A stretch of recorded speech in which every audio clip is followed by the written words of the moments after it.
Siempre les van a preguntar drenaje linfático, la estructura que estén viendo. Entonces por eso hoy vemos todo el drenaje linfático de todos los órganos, de todas las estructuras. Ya cuando veamos, por ejemplo, abdomen, pues nos centramos en el drenaje linfático del estómago, del esófago, del colon, del pulmón, bueno, del corazón. Pero ahora vamos a ver rápidamente. ¿Listo? El sistema linfático está compuesto por... ¿Qué están viendo en esto ahorita? Vamos a ver ¿Ya vieron qué es un nodo linfático? No. ¿Las células que componen el sistema linfático? No. Bueno, el sistema linfático está compuesto por nodos linfáticos, vasos linfáticos que conforman las redes linfáticas y por células de tejido hemático, ¿sí? La sangre tiene varios componentes, tiene plasma y tiene células, tiene pues suero, ¿sí? La parte líquida de esas células es el suero, ¿sí? El plasma es ya cuando de alguna forma separamos estos compuestos por medio mecánico y nos queda, por ejemplo, el plasma solo con contenido de plaquetas. Pero la sangre pues tiene un suero donde están todos los elementos que nutren esas células, además de llevar lípidos, de llevar carbohidratos, porque cuando ustedes les van a medir el azúcar, ¿en qué se lo miden? En la sangre. Cuando van a mirar la función del riñón, ¿en qué lo miden? En sangre. La sangre la usamos para absolutamente la gran mayoría, por no decir todos, todos los elementos que queramos mirar los podemos medir en sangre. Ejemplo, electrolitos. ¿Ya vieron líquidos y electrolitos en bioquímica? Sí. Bueno, entonces podemos medir potasio. ¿Cuáles son los valores normales del potasio? Para la vida, aprendan. Cuando queremos medir potasio, pedimos medir electrolitos sin torniquete. Cuando ustedes colocan el torniquete y la enfermera coloca el torniquete para sacar la sangre, hacen ruptura de esas células y puede haber una falsa hipercalemia, elevación del potasio. Entonces, cuando ustedes necesiten, que tienen en urgencias un paciente con una cetoacidosis diabética, un diabético tipo 1 que está debutando con cetoacidosis, ¿ya vieron qué es la diabetes en bioquímica? No, más o menos. Pues se ha mencionado algunas veces, pero como Cuando tenemos un paciente en cetoacidosis diabética, nosotros medimos osmolaridad, medimos potasio, medimos sodio y hacemos varias fórmulas que ustedes dirán, Dios mío, vuelven las matemáticas y la bioquímica. ¿Osmolaridad o osmolaridad? Es lo mismo, Claro. cambian las... No, porque uno es porcentaje y el otro es cantidad de soluto por... Miden porcentaje. Sí, por eso. Entonces hay una fórmula que te dice el sodio corregido, debes corregir el sodio se corrige con la cantidad de glicemia después de ciertos niveles de glicemia, 250 si no estoy mal, si la glicemia está por encima de 250 se hace el sodio corregido. Entonces ustedes ponen el sodio, el potasio, el cloro, la glicemia y hacen un cálculo y saben qué tanta osmolaridad tiene el paciente. ¿Listo? Eso tiene una constante, ahorita no recuerdo exactamente la forma. Pero ¿a qué va eso? A que en sangre nosotros podemos evaluar lo que queramos. ¿Sí? Queremos mirar hormonas, entonces vamos a mirar TSH, vamos a mirar prolactina, vamos a mirar hormona de crecimiento, electrolitos, lo que les acababa de decir. Si ustedes, por ejemplo, sospechan que un paciente tiene una enfermedad renal, lo primero que deben hacer es mirar electrolitos porque si hay una hipercalemia, el primero que sufre es el corazón. Y vamos a mirar, en este caso en específico, las células que tienen este componente sanguíneo. Tenemos glóbulos rojos, glóbulos blancos y plaquetas. ¿Cuáles son los 5 tipos de glóbulos blancos que tenemos?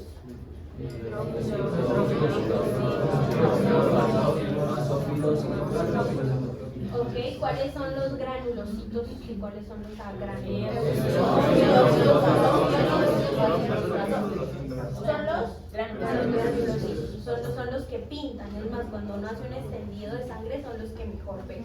¿Y los agranulocitos cuáles son? Linfocitos,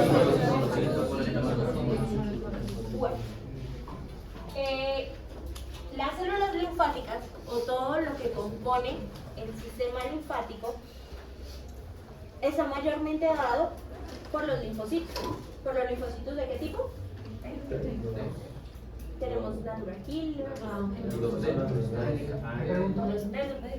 ¿Qué tipo de linfocitos tenemos en los islotes linfáticos, en los nodos linfáticos?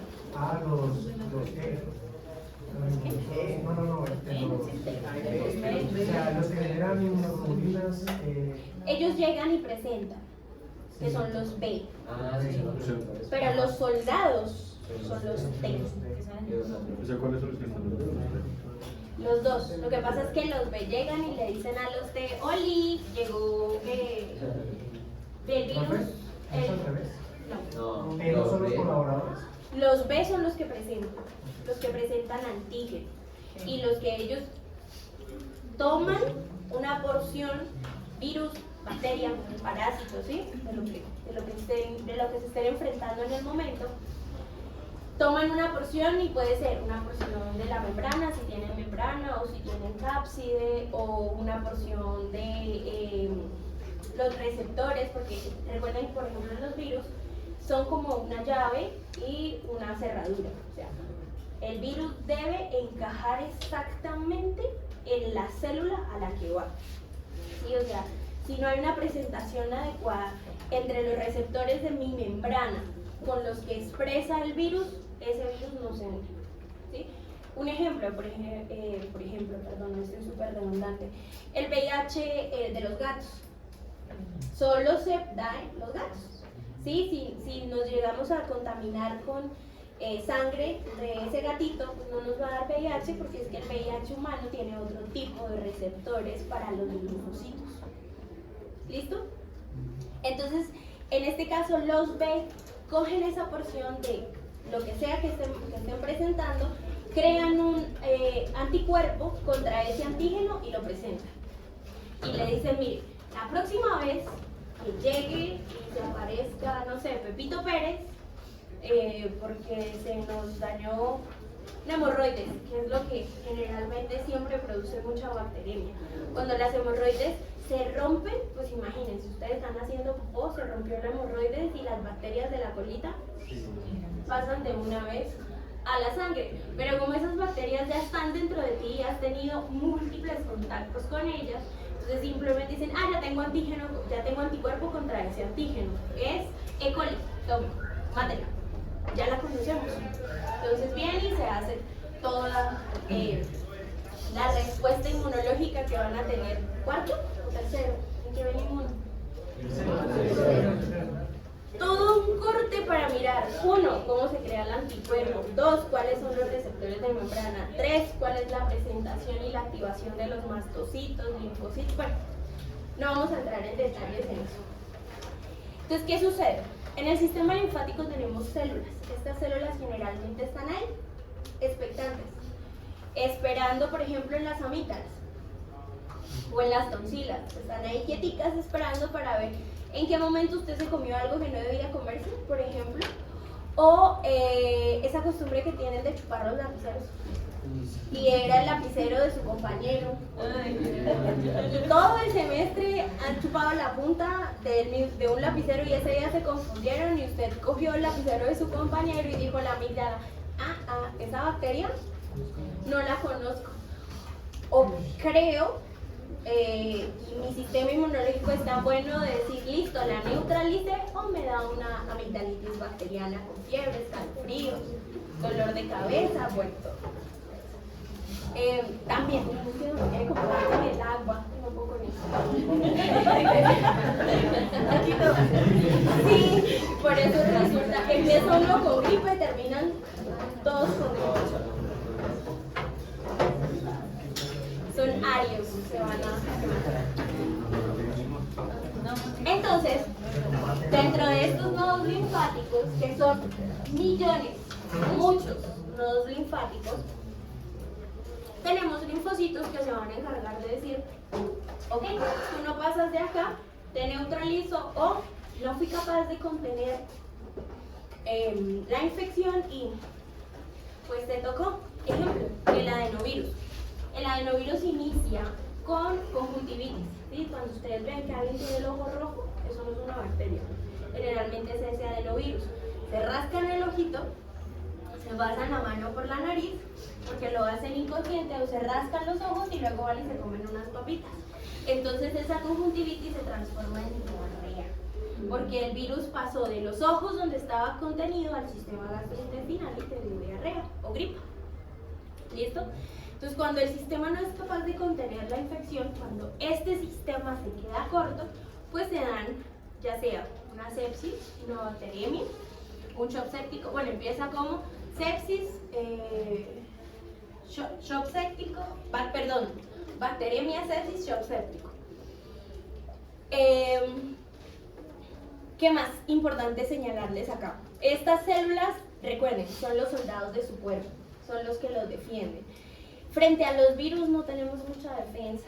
O sea, por eso es que si ustedes tienen un sistema inmunológico pa'l carajo, comen súper mal, no duermen lo que deben dormir, no toman agua y no se dan sol, por eso es que les da gripa cada 2 meses. Y viven con mocos y dicen, pero otra vez. Pero es que ya me dio gripa y puede ser el mismo adenovirus que ha estado rotando, pero cuando llega a ti muta, cuando llega a ti pasa y muta y luego muta y volvió, ya no es el mismo, a pesar de que tú lo hayas transmitido la primera vez. El sistema no puede generar contra algunos virus memoria, pero por ejemplo contra la influenza, por eso es que a ustedes les van a exigir que se vacunen contra la influenza una vez cada año. Pero digamos que ahorita en clínicas es donde más se molestan a uno.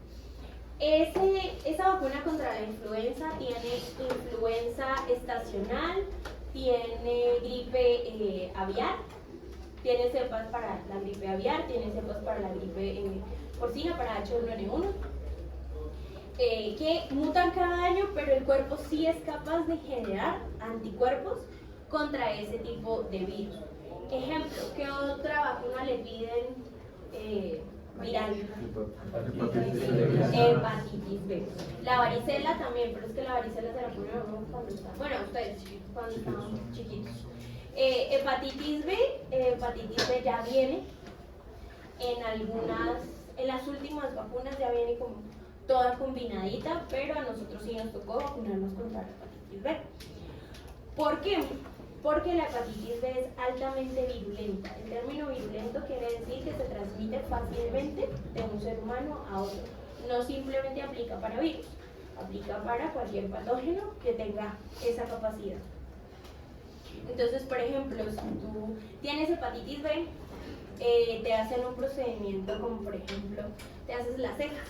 Entonces, te tatuaste las cejas y sangraste muchísimo y en la camilla quedó tu sangre, puedes vivir 12 horas.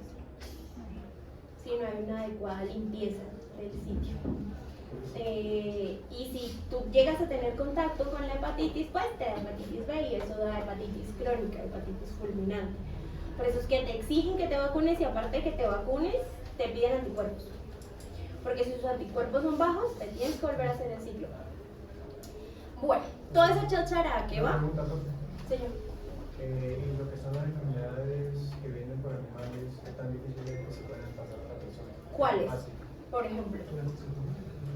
¿Qué tipo de enfermedades que vengan por animales se llaman zoonosis?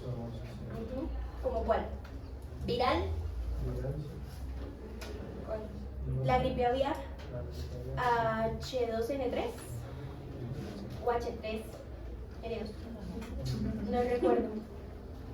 No recuerdo la cepa de la gripe aviar, búsquenla ahí, creo que es H2N3 si no estoy mal.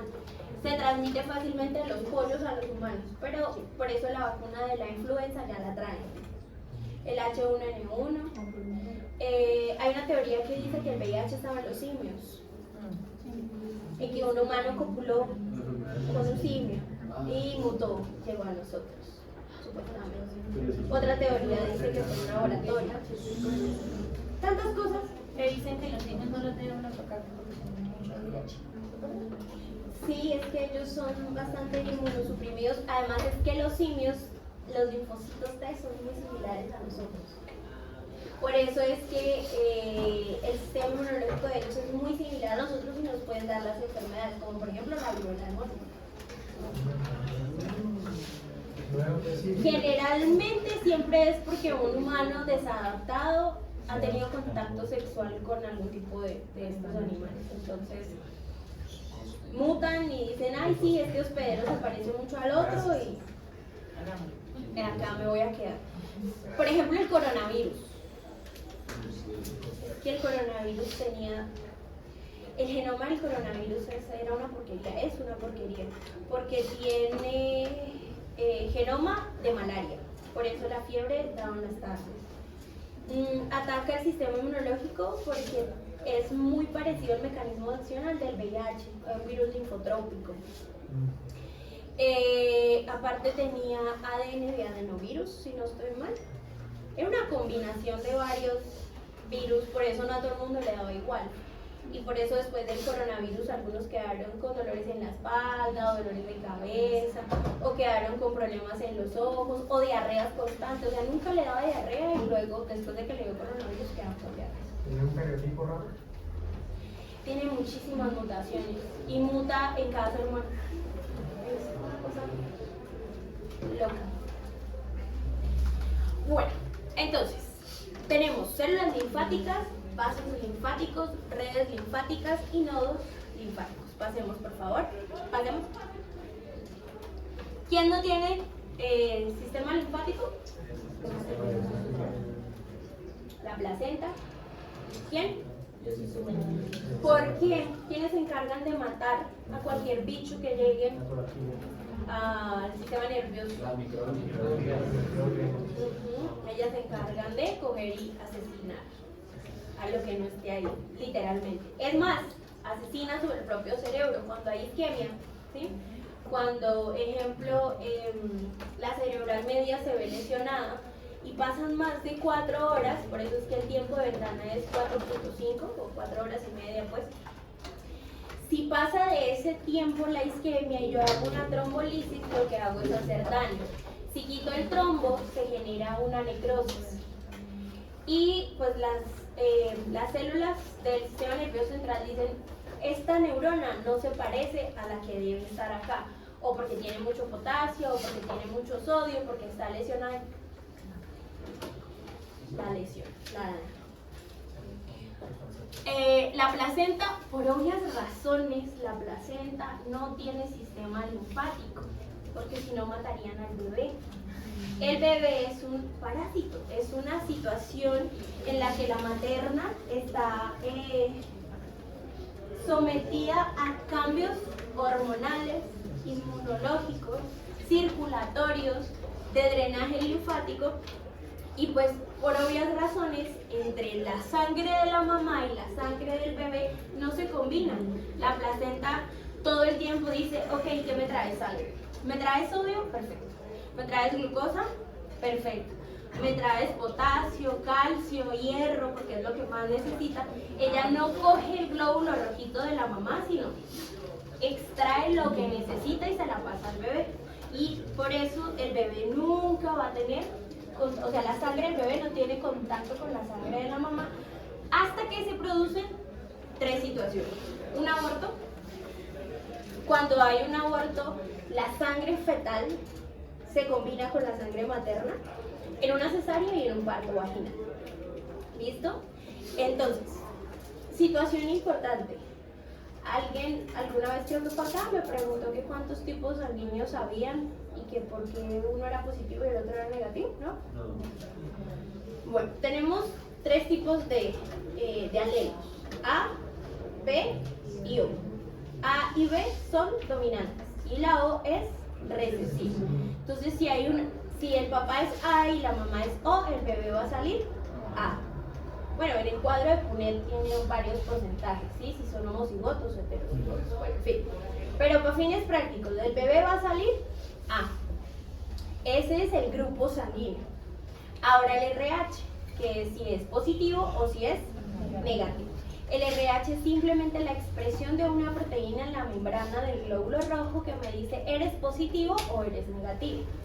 ¿Eso a qué viene? A que si yo soy mamá y mi tipo de sangre es A negativo, yo tengo, o no creo, pues de alguna forma, anticuerpos para el A, porque soy A. Pero no tengo el RH. Entonces, si el bebé es A positivo y tiene contacto con la sangre de la mamá, yo creo anticuerpos contra el RH. Por eso puedo matar a mi bebé. Porque todas las mujeres en la vida han tenido abortos espontáneos, ¿sí? A veces las gestaciones no se dan y se produce un aborto espontáneo, y si tú eres RH negativo y tuviste un aborto espontáneo y ese aborto era positivo, ya creaste anticuerpos.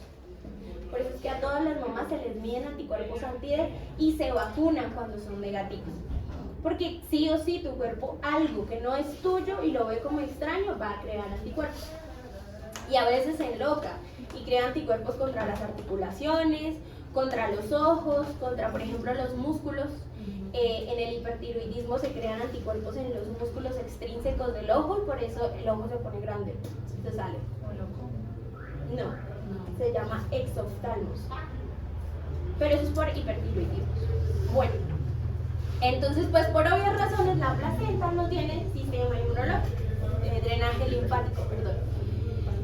¿Qué sucede? El drenaje linfático es una red, literalmente es una red de vasos que abraza las venas. Van juntito a las venas. ¿Por qué? Porque llegan al órgano y cuando en el órgano se hace lo que tenga que hacerse, pues si digamos es, qué sé yo, el estómago y está haciendo parte, está ayudando a desdoblar ese alimento para que se absorba en el duodeno, pues ahí también van bacterias, virus. Entonces los vasitos del sistema porta absorben esos desechos, pero la linfa también absorbe esos desechos. Algo supremamente importante con respecto a la linfa. La linfa es el líquido que viaja en esa red de vasos linfáticos. Es rica en grasas, por eso es blanca. Ella es rica en kilomicrones. ¿Por qué? Porque la mayor parte de lo que absorbe el sistema linfático está en el intestino. Y entonces, de ahí es que obtenemos los kilomicrones, parte de los triglicéridos y bueno, toda esa vía que van a ver luego ustedes en bioquímica.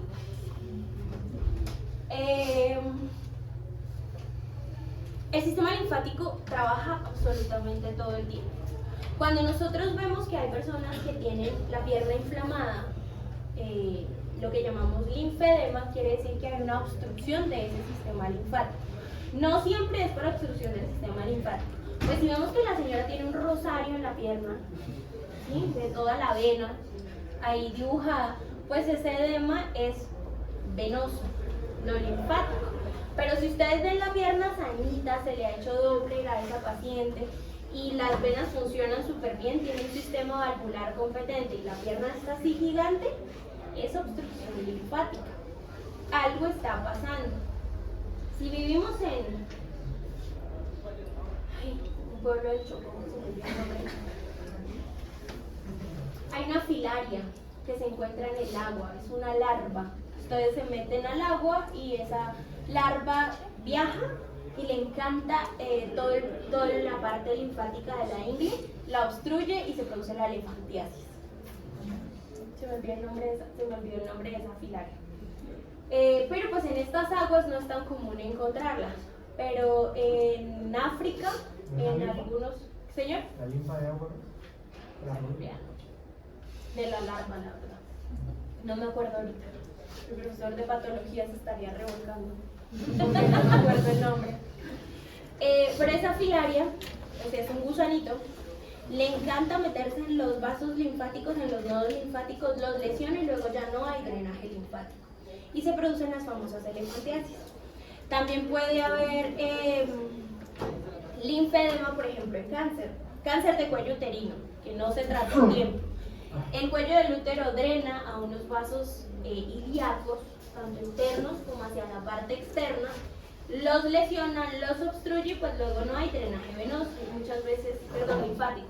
Y muchas veces las pacientes llegan porque, ay doctor, tengo la pierna hinchada. Le palpa uno el montón de masas y dice un cáncer metastásico. Busquemos colon, ovarios, cuello. El más común, cáncer de cuello uterino. Y llegan porque se les hinchó la pierna y, oh sorpresa, tienes un cáncer metastásico ya sin nada por hacer. Entonces, Los vasos linfáticos, los nodos linfáticos y la red linfática tienen importancia inmunológica, pero tienen importancia desde el punto de vista del cáncer.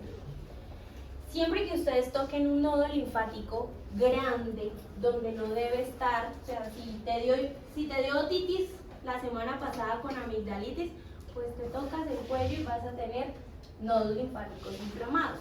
Pero si no te ha dado gripa, mocos ni nada en los últimos meses y tienes 4 bolitas en todo el cuello, tiroides, lo más común. Cáncer de tiroides o cáncer de lengua. Hay que buscar cáncer. Siempre que falten nodos linfáticos, deben buscar cáncer. Pasemos por favor. ¿Cómo se sienten los nodos linfáticos? Y ahorita hablamos de eso. ¿Pasamos?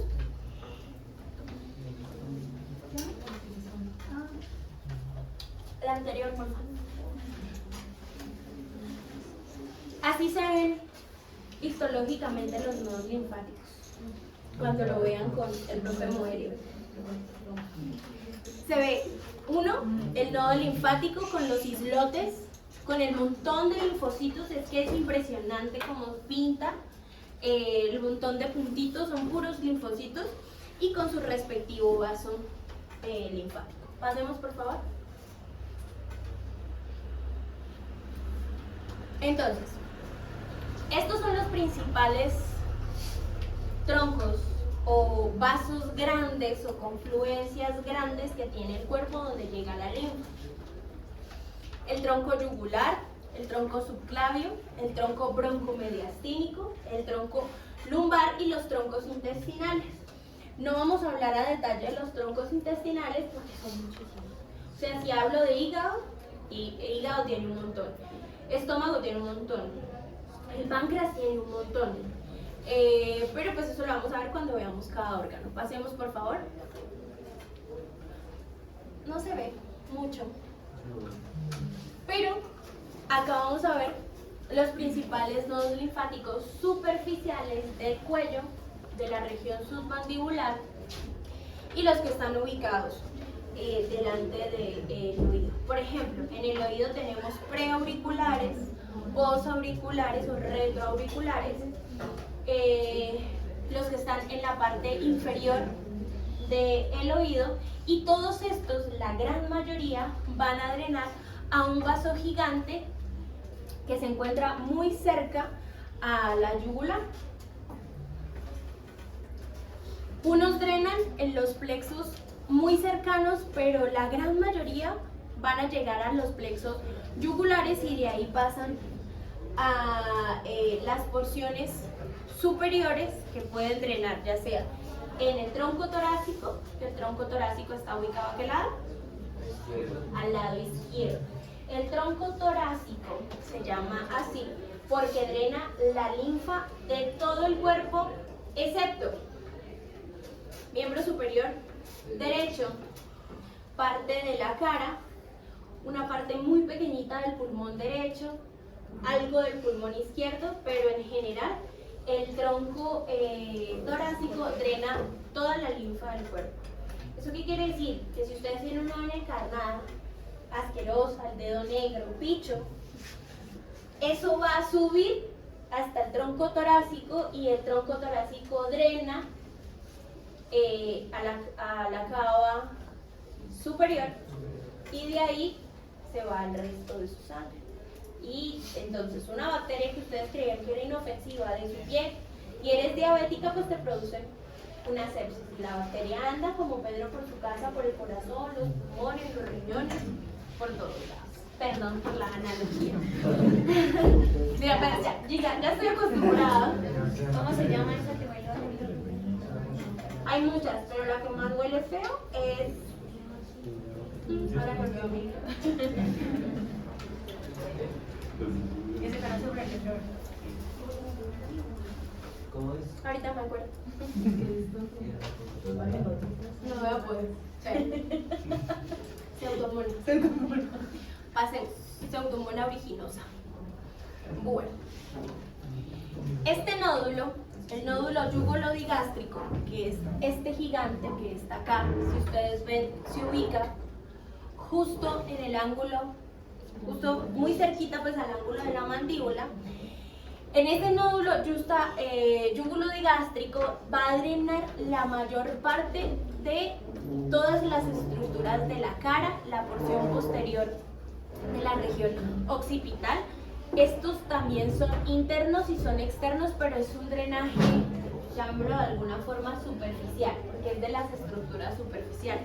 O sea, no estamos hablando que haya algo intracraneal, ¿ok?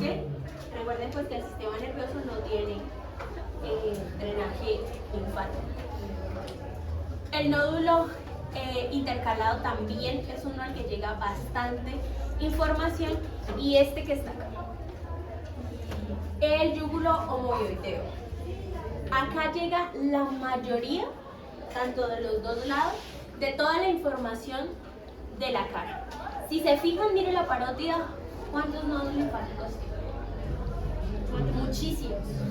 Submentonianos, submandibulares, el bucinador, el maceterino tiene drenaje linfático, y esto es por la parte externa. Por la parte interna es igual. Hay retrolaringios, faringios, nasales, pues todas las estructuras tienen por dentro nodos linfáticos. Entonces, ¿a quienes recientemente les ha dado amigdalitis? O en su vida les han dado amigdalitis. ¿No se han sentido masas a nivel submandibular o submentoniano? Yo tengo una en esos momentos. Hay que estudiar. Hay que estudiarla. Generalmente, si ustedes se palpan masas a nivel retroauricular o muy cercanas a la parte superior o de los triángulos superiores del cuello, puede ser toxoplasmosis. ¿Qué es la toxoplasmosis? Es un transparásito. Ya lo habíamos hablado. Sí, todo el tiempo hablamos de toxoplasma. Hay muchos gatos aquí, pobrecito, dirá el toxoplasma, pero ¿yo qué les he hecho? ¿Qué mal he hecho yo en la vida? Porque siempre me jodan. Ah, sí, cuando hablamos de retina. Pero si ustedes se palpan un nodo linfático acá, durito, que no está adherido a planos profundos, porque eso es lo que se debe palpar, o sea, que ustedes cojan el nodo y lo suban y lo bajen y él se deje mover, muy posiblemente es toxoplasmosis. Entonces hay que hacer anticuerpos y IgM para toxoplasmosis. Y si ustedes llegan a ver alguna vez en su vida, no lo ve la primera vez y luego jamás se le olvida, que es la mononucleosis infecciosa o la enfermedad del beso. ¿Sí la han escuchado? Sí.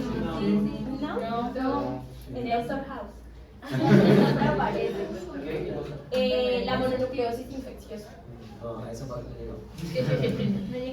Es una inflamación de todos los vasos, de todos los nodos linfáticos del cuerpo, todos. Tú le palpas submentonianos, retroauriculares, en el cuello, axilares, inguinales, en todos lados. Si tú palpas el abdomen, puedes encontrar adenopatías grandototas en el abdomen. Da mucha fiebre, da mucho dolor, malestar general, y hay que mantener aislado a ese paciente, porque literalmente si le da un beso a otra persona, la acompaña con la cuchara. ¿Nunca se vieron Crepúsculo? Supuestamente cuando Jacob se estaba transformando en lobo tenía mononucleosis infecciosa, pero no era mononucleosis. Entonces, si ustedes ven a un paciente que les llega a su consulta y tiene malestar general, debilidad, dolor en el cuerpo, y le palpan muchos nodos linfáticos, piensen en una mononucleosis infecciosa. Si es reciente, ¿no? Pero si el paciente les dice, sí llevo un mes, VIH. En realidad, SIDA, fase SIDA. Algo debe estarlo atacando. Pues uno en VIH le puede dar tuberculosis, varicela, herpes, lo que quieras, señor. Profe, la mononucleosis infecciosa, ¿por qué se puede provocar? Virus. Virus de Epstein-Barr, citomegalovirus. Se piden anticuerpos, hay anticuerpos que se llaman anticuerpos heterófilos equinos, que son muy similares a los de Leibström-Barr. Solo tuve un paciente así en mi vida. Y de verdad que yo lo vi y más nunca se me olvidó. Es más, cada vez que veo a alguien con fiebre, malestar general y nodos linfáticos, pues tenemos mononucleosis. Pero en el contexto, ¿no? Porque si ustedes trabajan en Cúcuta y les llega un paciente de urgencias con fiebre de 38, 39, le palpas algunos nodos linfáticos, pero aparte tiene escalofríos y manchitas rojas en la piel, no es mononucleosis infecciosa, es dengue, hasta que ustedes demuestren lo contrario. Entonces, ay, no es mononucleosis y el paciente muriéndose de dengue. ¿Cómo es que dice ese dicho? A donde fueres haz lo que vieres. Sí, si vives en Bogotá no vas a pensar en dengue. Pero si estás en Cúcuta, Durania, Bochalema, Chinácuta, Pues a mí toca preguntarte de la persona. Porque ¿Y de dónde viene? ¿De dónde viene? Puede ser de Melgar. eso, fue a nalgar el fin de semana y le dio dengue. Y también pues obviamente Zika, chikungunya, bueno, todas estas enfermedades. Pasemos por favor. Esta es la parte posterior de la faringe. Si se fijan, abrazan el constrictor de la faringe, se pegan a qué venas está. La yugular. Se pegan y abrazan la yugular y en una vista anterior abrazan la tiroides. La tiroides tiene muchísimo drenaje linfático. Miren la lengua. Tiene una red linfática grandísima. ¿Por qué creen?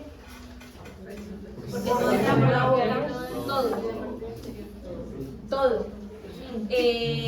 Lo que come,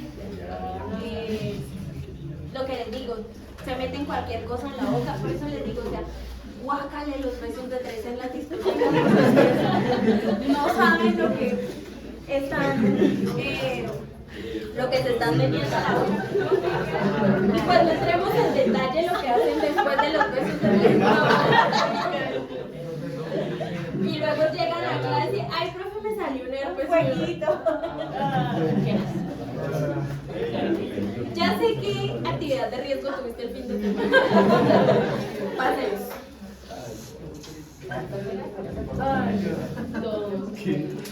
Entonces, si ustedes tienen una lesión en la lengua, miren a dónde drenan los nodos linfáticos.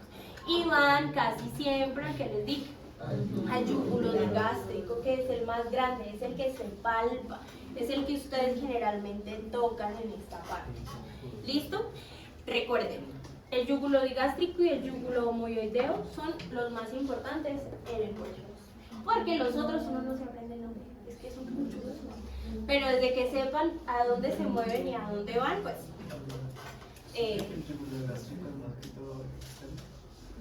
lo que pasa es que el drenaje linfático tiene una red externa y una red interna, pero esa red igual va a llegar acá.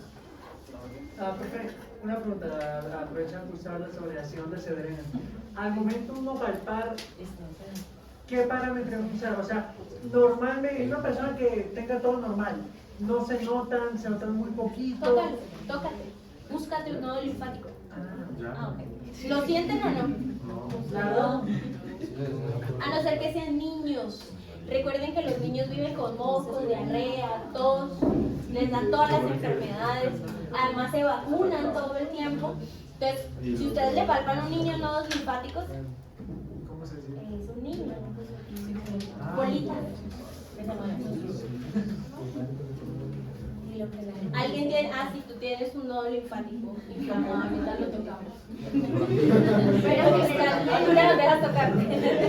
Generalmente tú sientes la bolita. Importante, si esa bolita duele, es infecciosa. Si duele, es infecciosa. Que la una seca. Pero las secas salen en las axilas y aquí. Y ahorita se las muestro. Cuando empiezan a doler los diáconos, Un diente, amígdala, que se ve como nariz. hinchado. Y si sientes hinchado acá, son papeles. No, Con la parotiditis, ustedes ya no ven eso. Sí, yo di oído y en oído les mostré el drenaje linfático. Profe, ya que usted en papeles, Hay un dicho que dice que los testículos, ¿verdad? Eso es un dicho.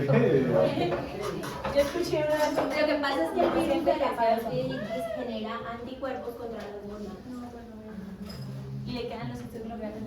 No grandes, sin producción de espermatozoides. Pasemos. Porque es que le decían a uno de chiquito, tienes paperas, no saltes, porque si saltas se te bajan las paperas. Pues no es tan cierto, lo que pasa es que sí, obviamente, si movías mucho la parótida, pues ya la infección que estaba ahí contenida, viral, pues se movía al resto del cuerpo y ya podías crear anticuerpos. Es un virus que se llama el virus de la parotiditis, que inflama la parotiditis.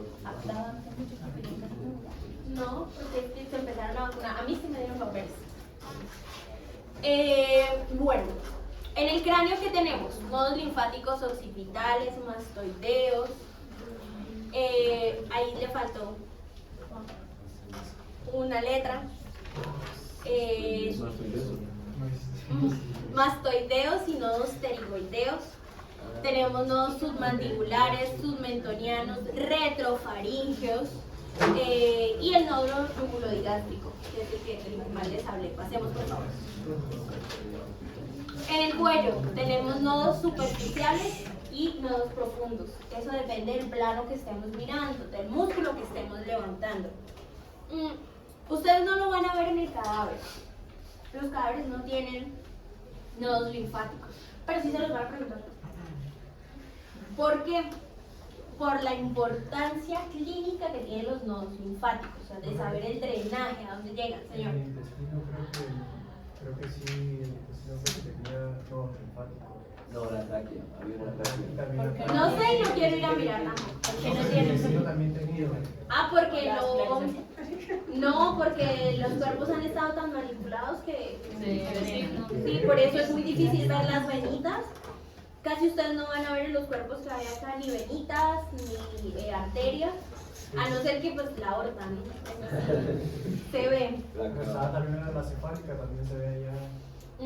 Tampoco, pues plexos sí los ven porque hay brazos completos, hay piernas. No sé si se ven bien toda la parte del tallo cerebral, o creo que alguien dañó el tallo, si no estoy mal, se veían perfectos todos los pares craneales. Sí, lo partieron. ¿Por qué? Sí, porque la gente, no sé.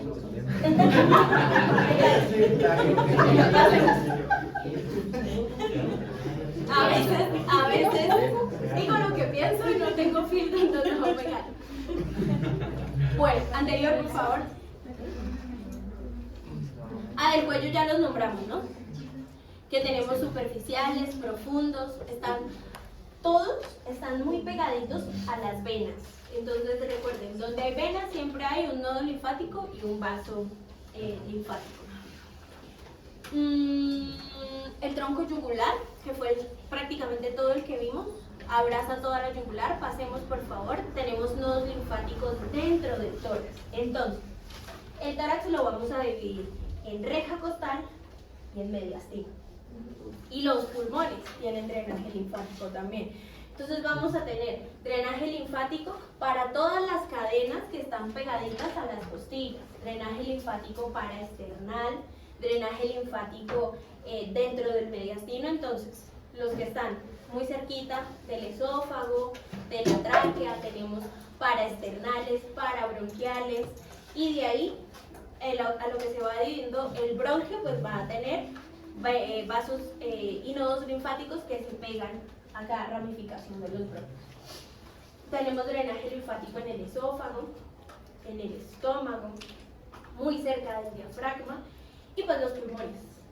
En realidad, tanto en la parte interna como en la parte externa vamos a tener vasos y nodos linfáticos. ¿Por qué es importante? Cuando ustedes toman una radiografía de tórax, ya no se ve mucho, o bueno, no en población relativamente sana, sino en población vulnerable. Que a veces tomas una radiografía de tórax, ves el corazón, ves los pulmones y una bola así grande, gigante, así como pegada a la tráquea. Y uno dice, ¿será que es un nodo linfático ya calcificado o inflamado? Y muy posiblemente sí. Y lo que más se calcifica en los pulmones es la tuberculosis. Entonces, si ustedes ven una calcificación gigante, muy cerca a la tráquea, muy cerca a los bronquios, piensen en tuberculosis. No se pongan a pensar en otras cosas, piensen en lo más común. Si el paciente ha tenido sudoración, pérdida de peso, puede ser VIH negativo, o sea, no todos los pacientes VIH tienen tuberculosis y no todos los que tienen tuberculosis tienen VIH. ¿Sí? Las personas que no tienen adecuada alimentación, pues les puede dar tuberculosis.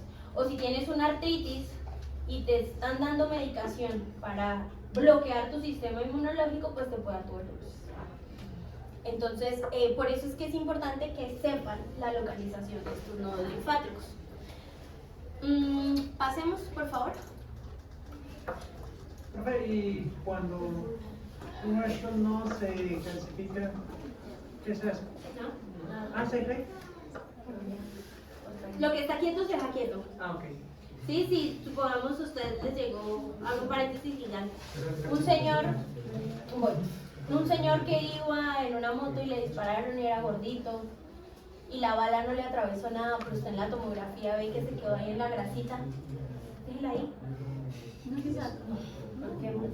Porque hay que romper la piel, entrar, lesionar el músculo. Si quedó ahí en la grasa o en el músculo y no le duele, no le fastidia, en algún momento el cuerpo la va a sacar sola. Eso se deja. ¿Qué?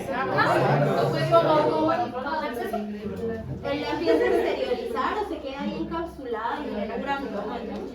Y si baja el peso.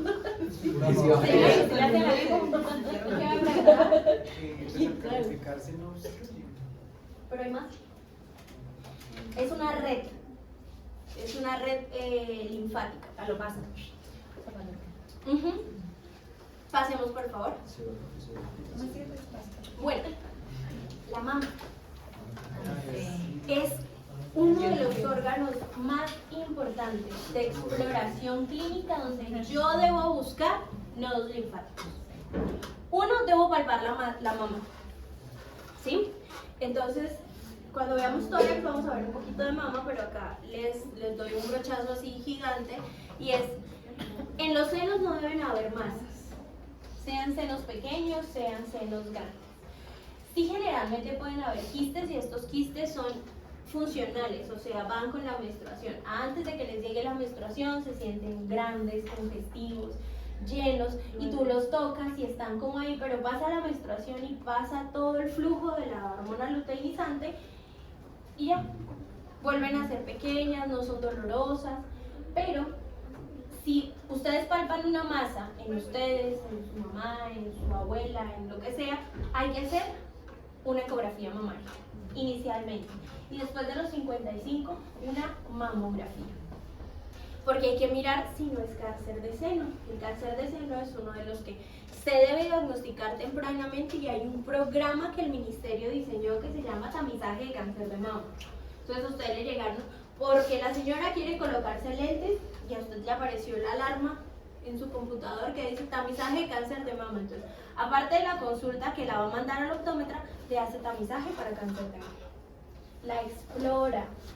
Sí, no es, señora, ¿se ha sentido masas? No, señora, quítese el brasier, acuéstese en la camilla que la tengo que revisar. Hay que palpar la mama, yo les enseño más adelante cómo se hace, pero aparte de palpar toda la mama, que es toda esa estructura que tiene una cola que se mete hasta la línea axilar, hay que palpar los nodos linfáticos paraesternales, subclavios y axilares. ¿Listo? Porque dependiendo del cuadrante de la mama, generalmente todo el drenaje va hacia la axila, pero un drenaje va paraesternal y otro drenaje va subclavio. Y si hay cáncer en un seno, miren que los vasos linfáticos se comunican de un seno al otro. Y hay un drenaje chiquitico hacia la apófisis sifoides. Pasemos, por favor. Pasemos. Esta imagen que nos muestra es el sistema ácido. Y del drenaje linfático a dónde llega, viene desde la cisterna del kilo que está un poquito acá abajo, sube y acá lo que estamos simulando es el conducto torácico. Recuerden, el conducto torácico está ubicado hacia el lado izquierdo y drena la mayor parte de la linfa del cuerpo, excepto ¿quiénes? ¿Cuál? Derecho. Ajá, muy bien. Pero el resto llega al conducto torácico.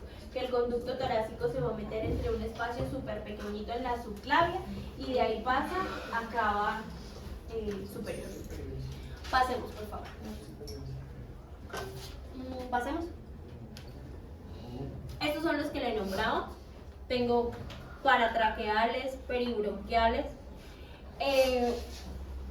Dependiendo de la literatura que ustedes estén leyendo, van a encontrar que unos se llaman paratraqueales, o peritraqueales o parabronquiales, pero lo importante es que sepan en dónde ubicarlos.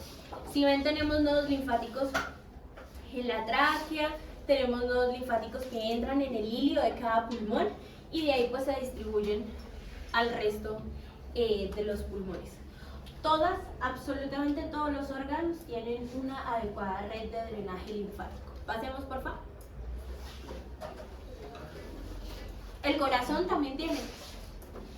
Tenemos unos que descansan sobre el diafragma, otros que van por toda la parte posterior del corazón y toda la red linfática que va en los arcos costales. Regrésate un segundo.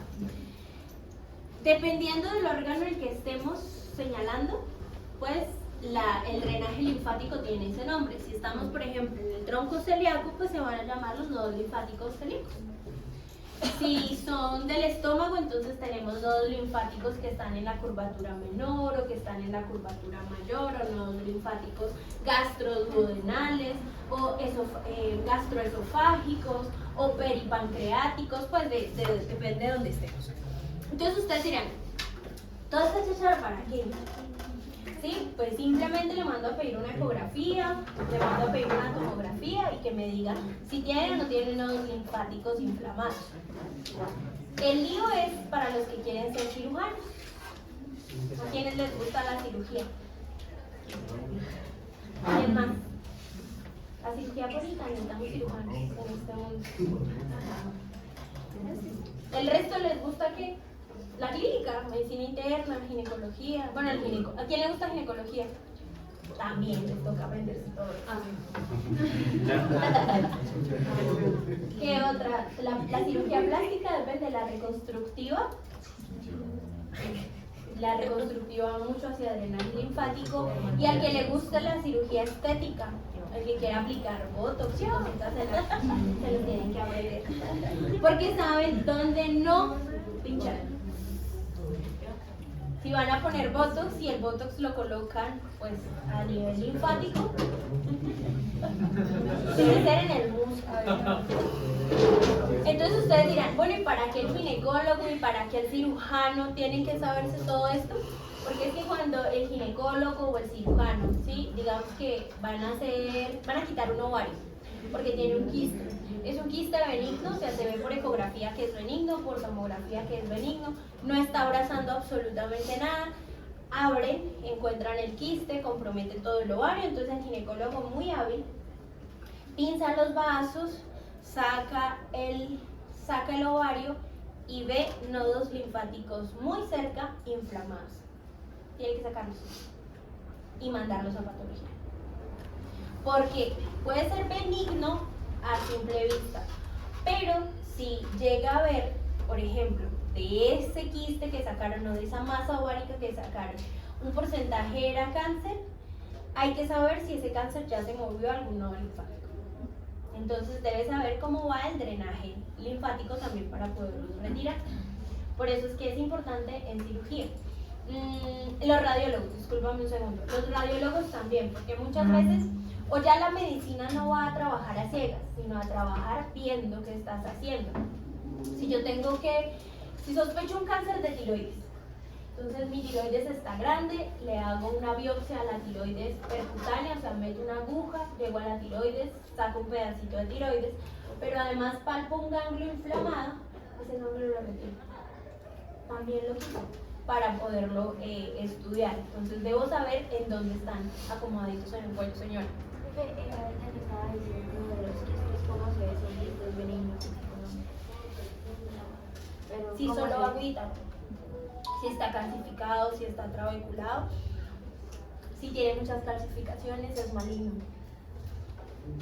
El calcio siempre va a estar acompañado, mejor dicho, el cáncer siempre va a calcificar algo. Entonces hay que estar pendientes de eso. Pásenos, por favor. Tengo una pregunta. Buenas Se tardes. dice que puede retirar los ganglios, simplemente se retira, pero si es un drenaje completo, ¿por qué no interferencia de uno al siguiente? Por ejemplo, los vaciamientos ganglionares en el cáncer de mama. Hacen una mastectomía radical o una mastectomía completa y haces vaciamiento ganglionar de todos los axilares y subclavios. Este brazo se queda sin drenaje linfático. ¿Y hay qué consecuencias tras? Linfedema. Por eso es que al principio las pacientes con cáncer de mama con mastectomías radicales tienen el bracito vendado. Y ese bracito, recuerdan en alguna clase que yo les dije que no se toca, no se le toma la tensión, no se le saca sangre, no se le coloca el saturador de oxígeno, nada, ese brazo no existe. Miren cómo se ven en el abdomen. Eso es un poquito, porque ahí sacamos el hígado, los riñones, sacamos, ¿esto qué es? ¿Mujer o hombre? Mujer. Sacamos el útero, sacamos los ovarios, todo, dejamos el cajoncito. Si los vemos todos, estos están ubicados a nivel posterior, abrazan la aorta, abrazan la cava inferior y tenemos retroperitoneales, sacros, bueno, los que ustedes se quieran mirar e imaginar. A nivel ilíaco vamos a tener de drenaje interno, como por ejemplo los ovarios drenan internamente, pero los labios, en el caso de las mujeres, los labios mayores o los labios menores y toda la parte del pubis drenan a nivel externo, o sea, yo los puedo palpar acá. Ahí palpo nodos linfáticos. Señor, ¿Cuáles son esos que se pueden palpar aquí? los ilíacos externos.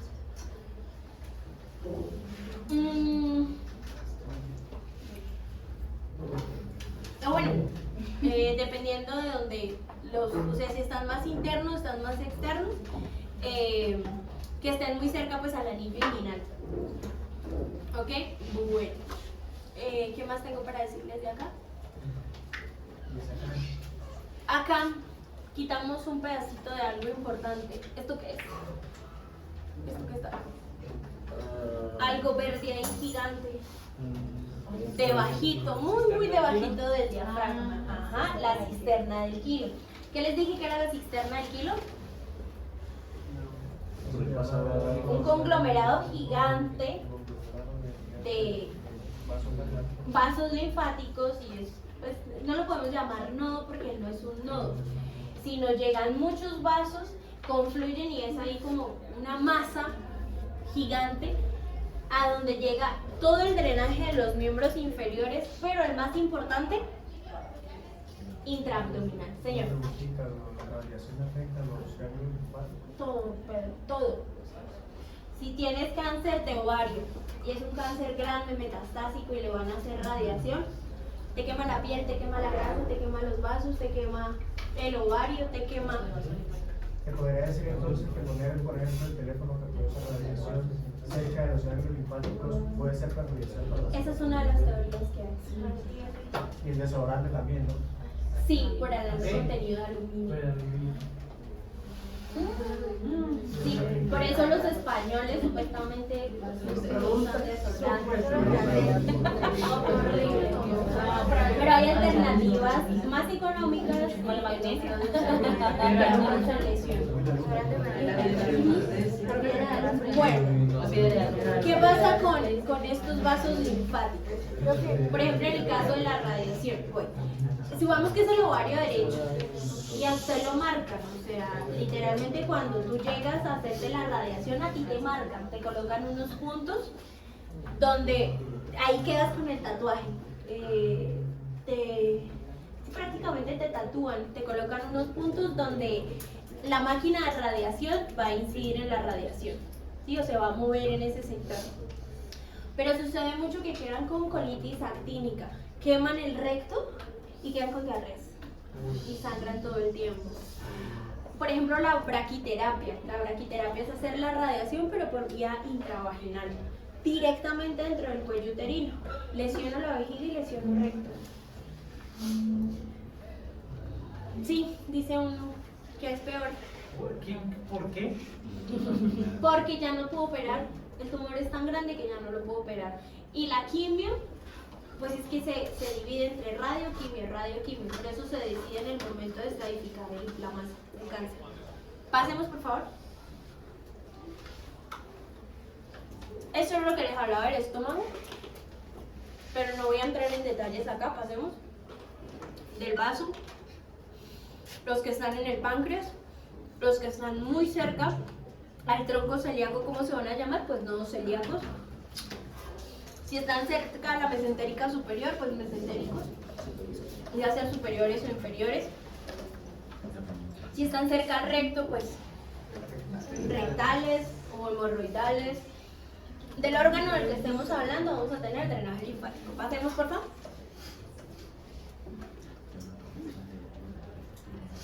La vesícula también tiene nodos linfáticos. Pasemos. Regresémonos un segundito para darles un dato importante. La vesícula biliar, que acá no se ve, está seccionadita, es una de las patologías que más se presenta ahorita en esta fecha, en personas muy jóvenes, ¿sí? Antes tú veías que a las personas las operaban de la vesícula después de los 50 años. Se le inflamó la vesícula y operaron a mi abuelita y tenía 55 años y les hacían las cirugías de acá hasta acá, porque la vesícula está metida debajo de la caja torácica. Para acceder a la vesícula por vía abierta hay que levantar las costillas, hay que levantar el hígado para llegar a la vesícula. Ahora se hace pues por laparoscopia, con puntillos. Pero es más común que antes que ustedes, alguien de 17 años, tenga cálculos en la vesícula. Por la alimentación, por la falta de ejercicio, porque toman muy poca agua y las papitas, chitos, galletitas, todo lo que tenga colorantes, saborizantes, para producir cálculos en la vesícula. Aparte de los cálculos en los riñones. Pero hay una alta presentación de cáncer vesicular que no había antes. Y es ese paciente que toda la parte, tanto la vesícula como de su drenaje, presentan masas. Y de ahí, ¿cuál? ¿Cístico o el colédoco?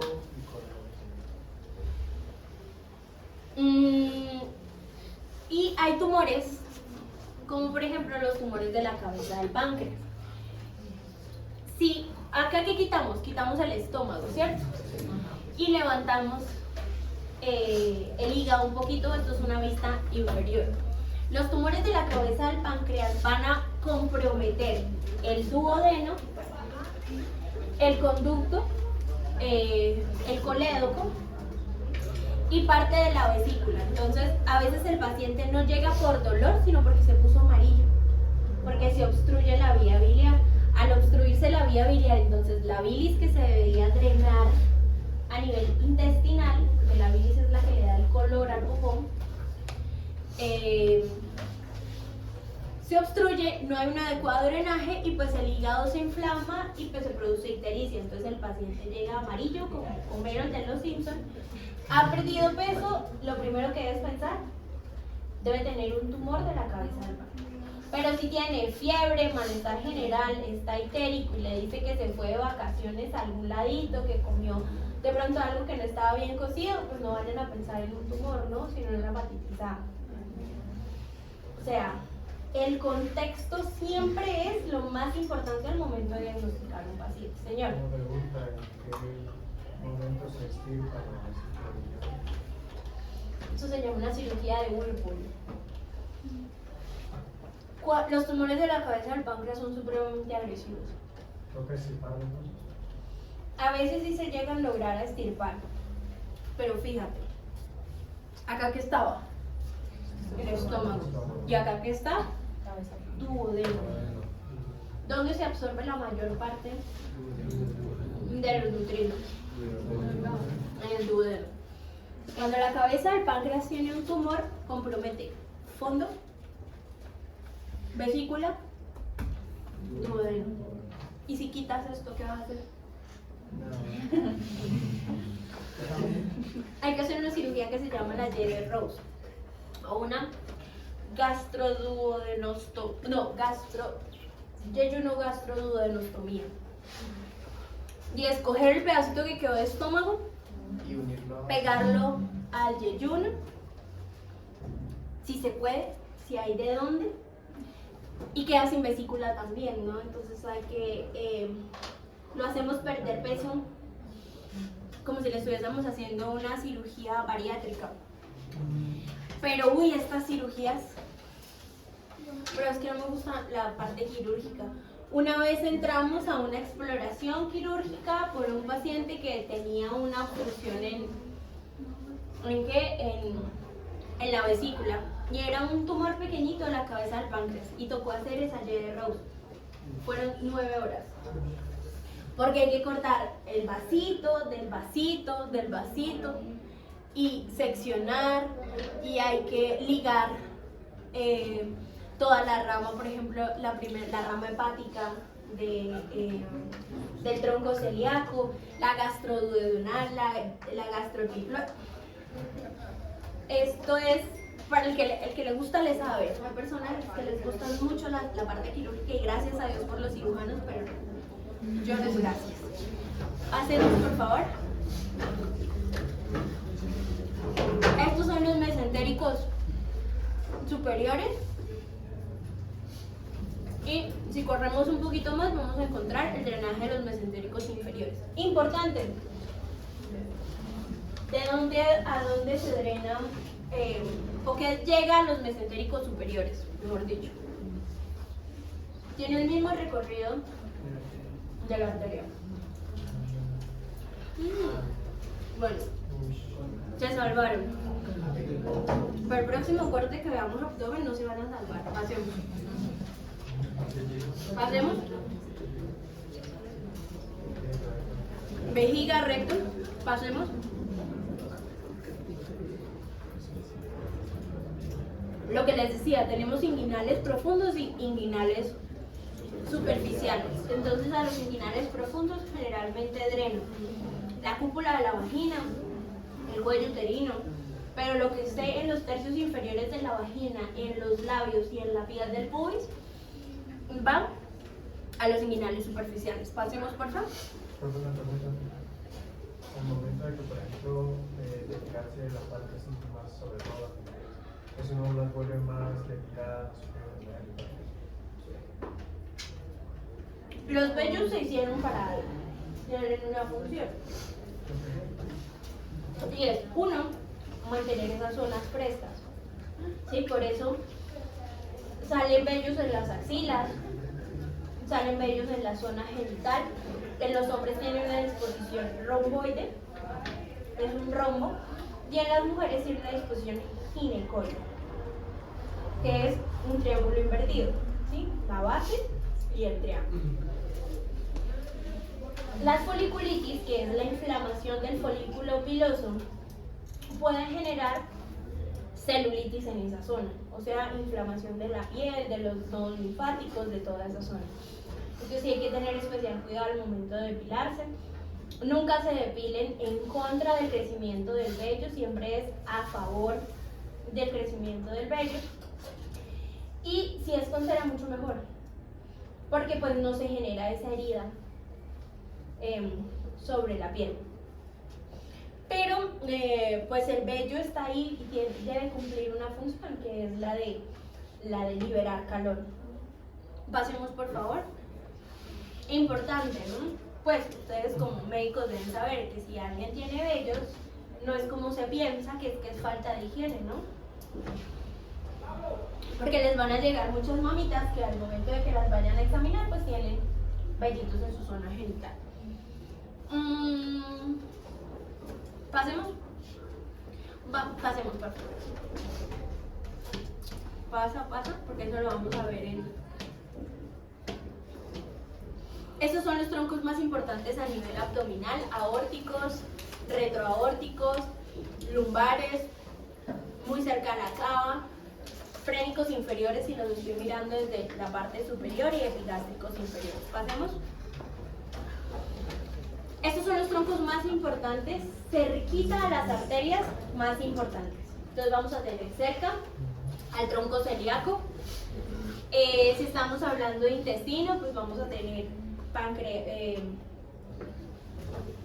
cerca al duodeno, cerca al yeyuno, al páncreas, al hígado, al vaso, mesentéricos superiores y mesentéricos inferiores. Pasemos. Pasemos. Regrésate. ¿Qué es esto? La cisterna del kilo. ¿La cisterna del kilo a dónde va a drenar? Al conducto torácico. Muy bien. Entonces, todo lo que viene de los miembros inferiores, que recolectan los vasos, del abdomen, que llega a la cisterna del kilo, ella sube y se conecta, luego que se comunica, sigue su trayecto para el conducto torácico. Recuerden, conducto torácico, lado izquierdo. Pasemos, por favor. Regrésate. Entonces, ¿qué drena el conducto torácico? Volvemos a repetirlo. Todo el cuerpo, excepto el miembro superior derecho, la mitad derecha de la cabeza, el cuello y un poquito del pulmón derecho, a veces. Reúne todos la red linfática del cuerpo. ¿Pasa? Este sistema se lo deben aprender. Este es el sistema ácigos junto con su sistema hemiácigos. Ese sistema hemiácigos drena la sangre que no viene ¿de dónde? ¿Del sistema qué? Por acá lo escuché. Del sistema portaenfático. Porque la porta llega directamente al hígado y el hígado pues hace toda la transformación y se conecta con la cava inferior. Entonces lo que no viene por el sistema porta debe ascender por algún tipo de estructura y asciende por el sistema ácigos y el sistema hemiácigos. El sistema hemiácigos es simplemente una colateral o una confluencia de venas que al final de cuentas van a drenar en el sistema ácigos y él va a seguir ascendiendo. Esta es la cisterna del kilo y como les decía, la cisterna del kilo se va a mover para al final pues llegar al conducto torácico. Pasemos, por favor. ¿En dónde drena el conducto torácico? No. Drena. Subclavia. ¿Cuál subclavia? Izquierda. Y la subclavia izquierda luego va a llegar a la cava superior. ¿No pasa primero por la vena brachiocefal? Depende. O sea, lo que pasa es que la vena brachiocefálica, ¿quién la compone? Pues tengo entendido que era subclavia y tubular, ¿no? Pero es que a veces puede adelantarse o puede atrasarse. O sea, para que se llame vena brachiocefálica es justo en la unión de la subclavia con la yugular.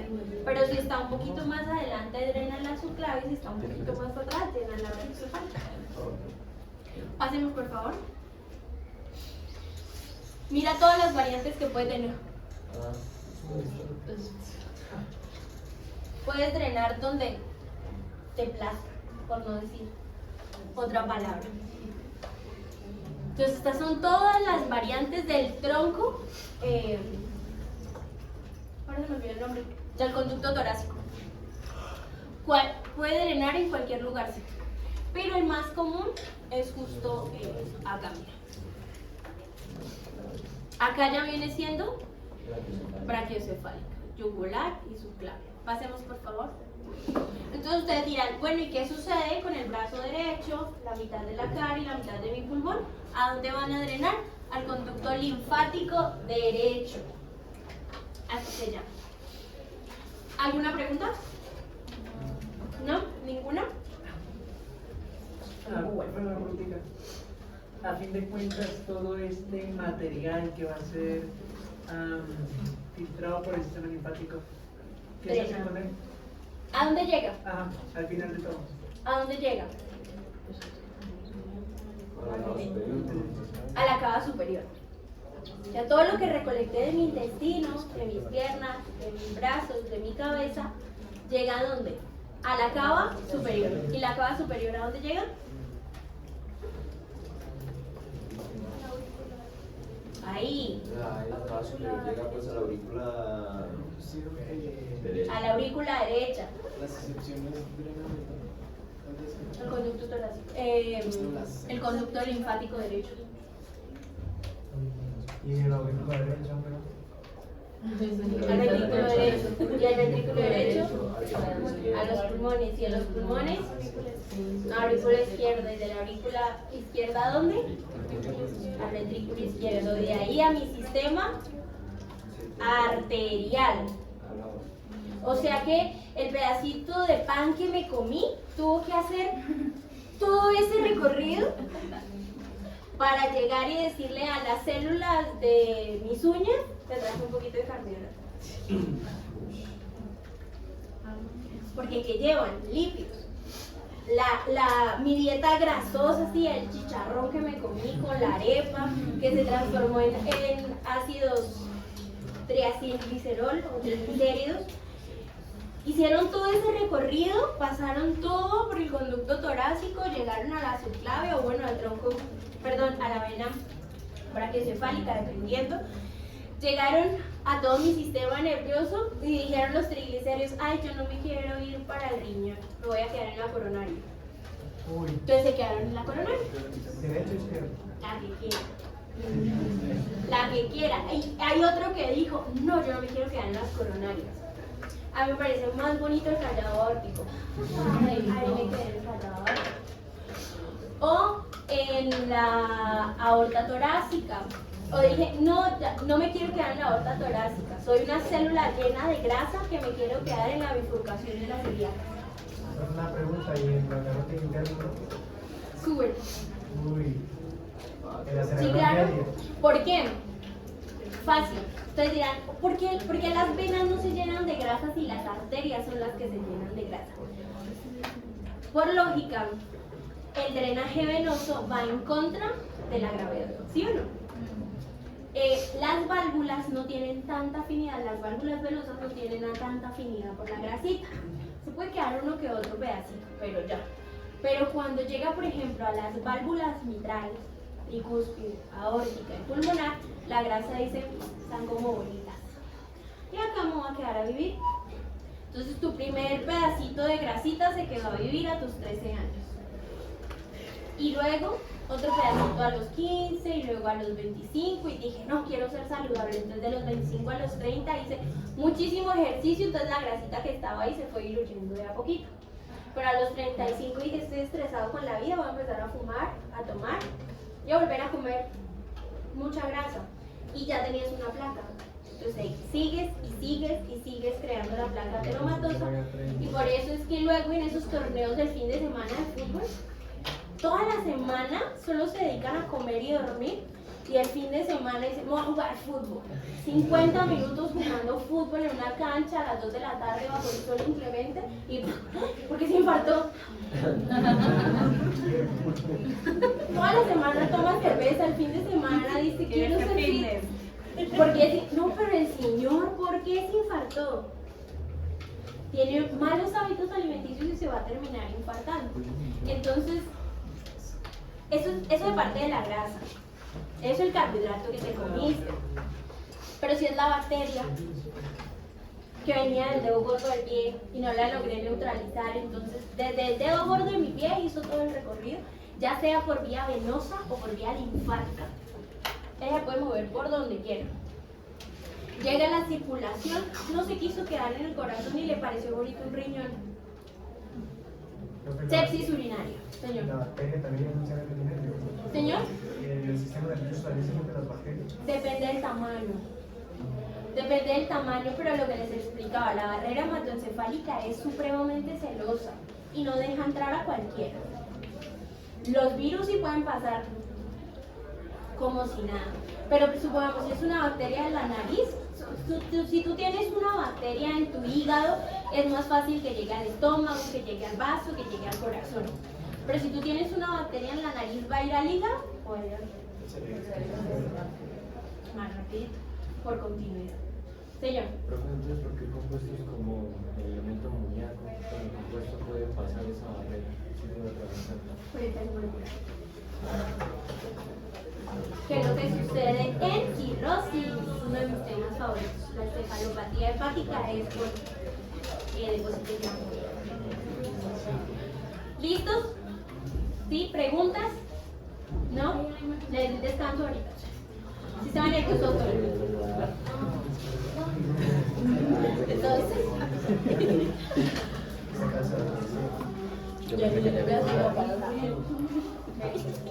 si la luz se descarga, descanso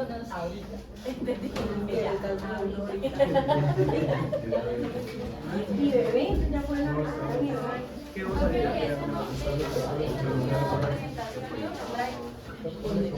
Yo ya lo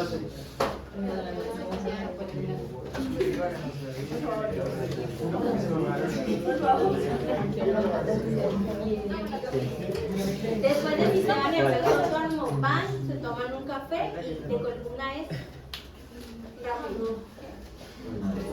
Segundo corte heavy, muchachos. Es pesadito.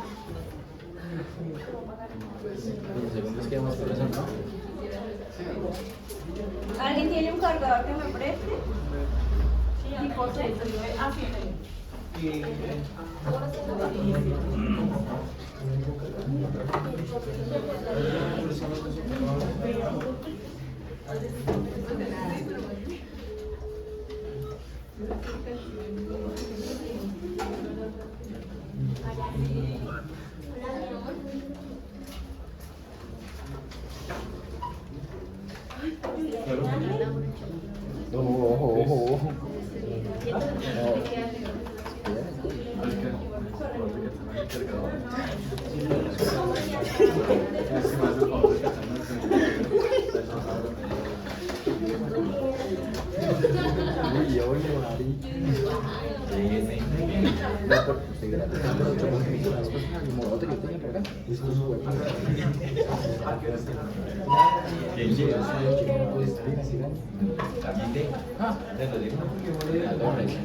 Bueno,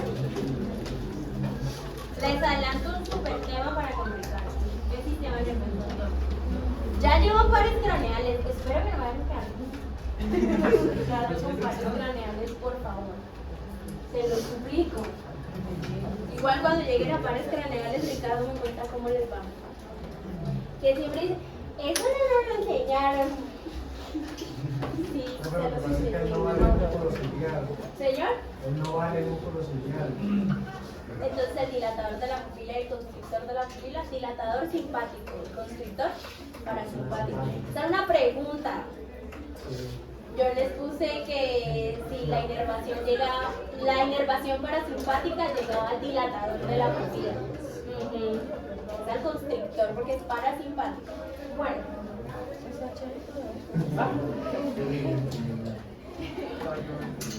¿Qué es el sistema nervioso autónomo?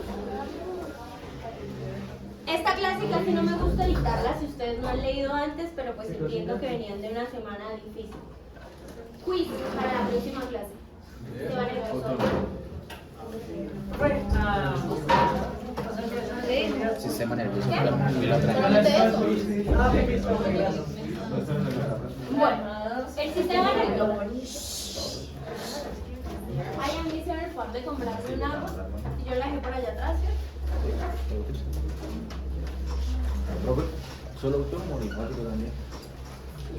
Autónomo. No me voy a preguntar de linfático.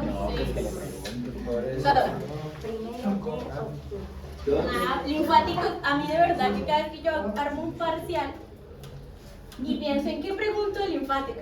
¿Dónde drena todo? La cisterna que no. En cambio, el sistema nervioso autónomo es más Puedes preguntar a puedo hacer preguntitas más chéveres. Como compares. ¿Cómo Sí. compares? Tú no sabes lo que me inspiré. Es que Ya se inspira, inspira, le digo, se decía inspira. primero, para leer y bueno. No pregunta el hipocroso. Te la vamos a dar toda la vida.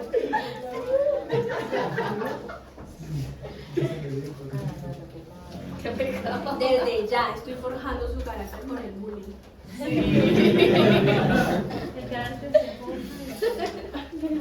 Bueno, el sistema nervioso autónomo tiene un componente periférico y un componente central.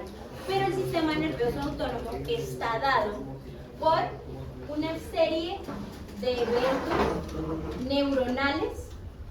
Cuando hablo de neuronales, hablo de sinapsis propia de las neuronas, de neurotransmisores, por un sistema vegetativo, o sea, lo que recolecta mi cuerpo desde la parte externa, y por un eje endocrino. O sea que yo puedo activar mi sistema nervioso autónomo como directamente en el hipotálamo, directamente en las glándulas suprarrenales, o simplemente por un susto. Ibas caminando, te sale un tipo a las 8 de la noche con una pinta que usted dice, aquí fue. ¿Y qué? Pues me traje los zapatos nuevos. Me costaron mucho. ¿Qué hago? ¿Se los doy o salgo a correr? Y ahí se activó las suprarrenales, no, la amígdala. Quien se activó en este momento fue la amígdala, entonces hago un eje neuronal. Pero en hipertensión, quien está activa todo el tiempo es mi sistema D, ya lo vieron en bioquímica. Renina, angiotensina, aldosterona. Porque yo me entero en los temas que ustedes ven en otras materias para saber qué preguntar. No, mentiras. Es porque sé que al conectarlo, ustedes van a tener mucho más sentido. Le van a encontrar más sentido. Entonces el sistema renina, angiotensina, aldosterona va a activar mi sistema simpático de forma indirecta. Porque estoy diciéndole al corazón, acelérese, al vaso arterial, haga vasoconstricción para que haya una mejor circulación. Directamente no. Pero como el sistema renina, angiotensina, aldosterona está activo y estoy diciéndole a mi cuerpo, debo bombear más sangre. De por sí se bombea más sangre en las suprarrenales, libero adrenalina y activo el sistema simpático. Entonces, ustedes dirán, ¿es voluntario o es involuntario? Involuntario. Tú no ejerces control sobre el sistema nervioso autónomo, porque es un sistema primitivo. ¿Quiénes más tienen sistema nervioso autónomo? Los perros, los gatos, las vacas, los pulpos. ¿Cuántos cerebros tiene un pulpo? 10.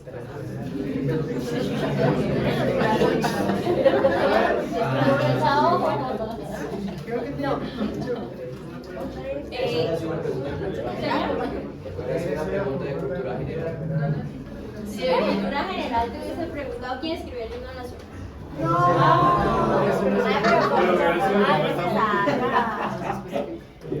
Pero no puedo hacer ese tipo de preguntas porque hay personas de Venezuela. Que se salgan las de Venezuela.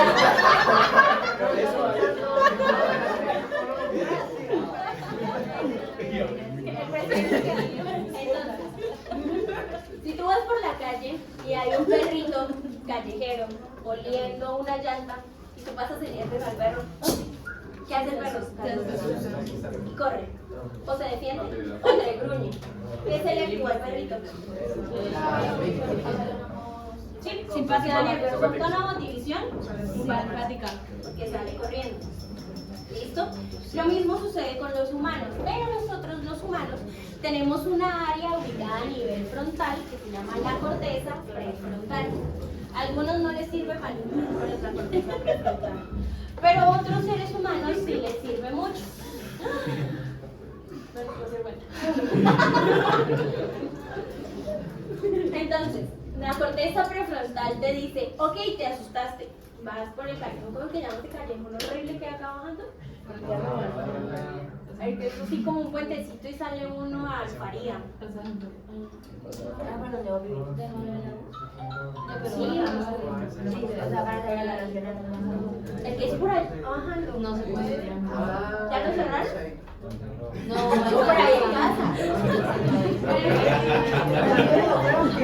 Usted va caminando por ahí y digamos que no es una persona de dudosa procedencia, sino es un toro que se le escapó algo. El señor llevaba pastando las vacas y el toro sale corriendo y tú vas con un compañero. Entonces, tu compañero vive como el perrito de Phineas y Ferb, porque ansioso, nervioso, ese día se tomó 8 tazas de café y tú vas relajado. Acabaste de almorzar, estás tranquilo, ves al toro y dices, yo tengo toros en mi finca, o sea, en la casa normal. Y dices, pues simplemente le doy espacio, me corro hacia un lado, tú analizas toda la situación, si el toro viene corriendo y dices, me corro hacia un lado, si no me atravieso en el camino del toro no pasa absolutamente nada, y si generas un poquito de adrenalina, pero tu corteza prefrontal te dijo, haz un plan. Existe el plan. Por la persona que tiene las 8 tazas de café, que no durmió bien, que es supremamente ansioso, nervioso, le hablan medio duro y empieza a sudar el corazón. Dice, ok, acá me morí. ¿Qué hago? Se da la vuelta y corre en la misma dirección en la que va. Entonces tú dices, van 2 personas en la misma situación, porque una responde diferente a los estímulos que la otra. Sistema nervioso autónomo. Él no piensa, ¿sí? Quien piensa es la corteza prefrontal, pero en los dos se puede liberar adrenalina, se puede activar el sistema simpático, pero las reacciones son completamente diferentes. ¿En qué sentido? Por cultura, por costumbres, por conductas familiares y por un adecuado entrenamiento de la corteza prefrontal. Y ustedes dirán, ¿cómo entreno la corteza prefrontal? Leyendo, pintando, tocando algún tipo de instrumento, haciendo ejercicio, caminando. ¿Cómo atrofio la corteza prefrontal? Viendo TikTok. Entonces, por eso si ustedes se fijan, lo que siempre les pongo el ejemplo de los niños. Si ustedes tienen hermanitos, primos, amiguitos que viven pegados a un celular todo el tiempo, no generan adecuadamente la ansiedad y no tienen una buena gestión de sus emociones, gritan, patalean, lloran. Pero si es un niño que está acostumbrado a jugar con cualquier cosa, usted le da un palito y una cuchara y 2 horas y ese chinito no existe. Le abrió seguramente algún roto a la pared, alguna cosa, pero es un niño que se entretiene fácilmente porque gestiona la corteza prefrontal el estoy aburrido. Consejo para la vida cuando vayan a tener hijos. Ellos se tienen que aburrir. Porque tienen que inventarse 1000 planes de decir, no quiero que mi hijo se aburra. ¿Por qué? Cuando la gente se aburre, inventa cosas. Así es. Crea conexiones neuronales. Entonces, lo tienen en natación, básquet, fútbol, llegan a la casa y tienen que hacer todas sus tareas extracurriculares y sentémonos a jugar parques porque el niño no se puede aburrir. No, pero ¿por qué?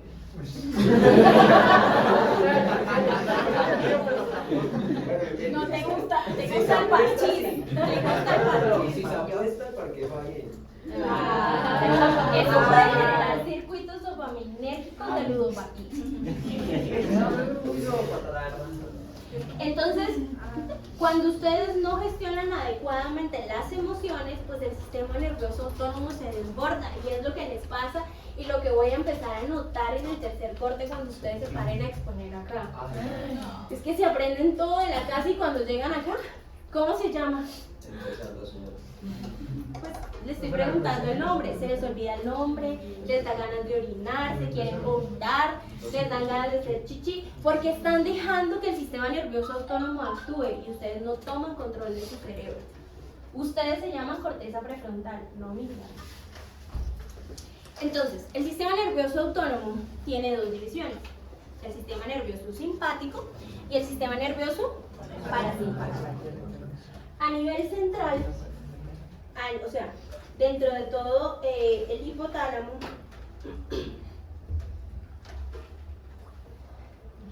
el neurotransmisor que manda se llama acetilcolina.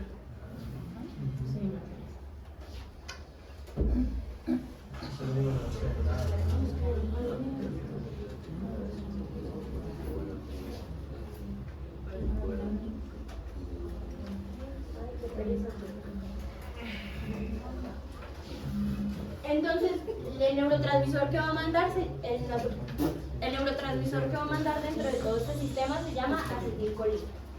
La acetilcolina tiene un enemigo, que es una enzima, que se llama la acetilcolinesterasa. ¿Por qué les estoy dando estos datos? Porque más adelante los van a necesitar.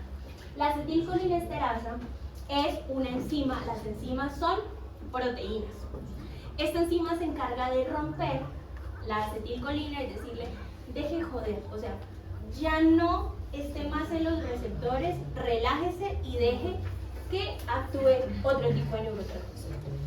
En el sistema nervioso parasimpático todo se llama acetilcolina. Y en el sistema nervioso simpático, la parte central está dada por la acetilcolina, pero a nivel periférico, bueno, en algunos órganos como la suprarrenal también es acetilcolina, pero a nivel periférico se llama adrenalina. Entonces, ¿aquí empezó Cristo a aparecer? ¿La adrenalina es acetilcolina? No. Acetilcolina es acetilcolina y adrenalina es adrenalina. Así como hay GABA, serotonina, dopamina. Este neurotransmisor se llama adrenalina. Una pregunta, ¿algo tiene que ver con que la acetilcolina no se degrada? ¿Con qué, perdón? Porque la acetilcolina es el único que se degrada. No, la adrenalina también, ella no se queda pegada todo el tiempo. La serotonina se degrada por la monoaminoxidasa. Hay medicamentos como por ejemplo la fluoxetina, la paroxetina, la duloxetina, que son inhibidores No, perdón. No, ninguno genera serotonina.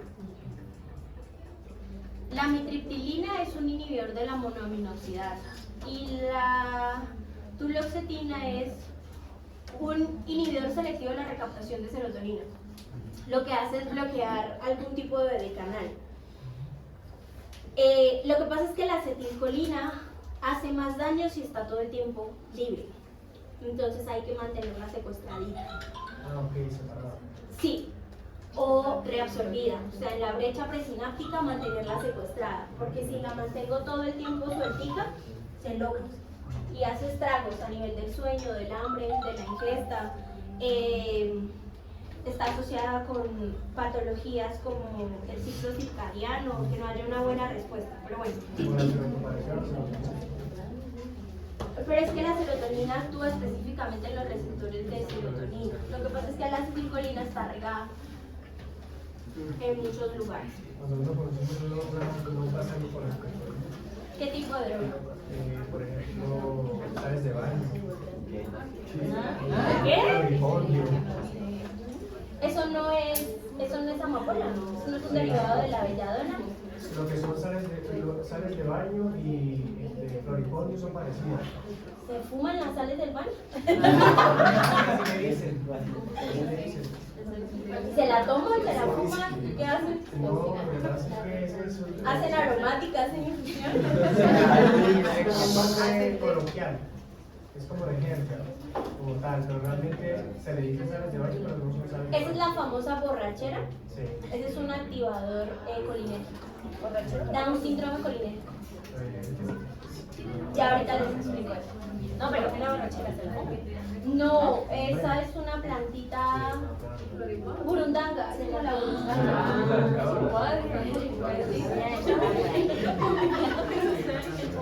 Prendemos la lucecita atrás, por favor, que estoy bien.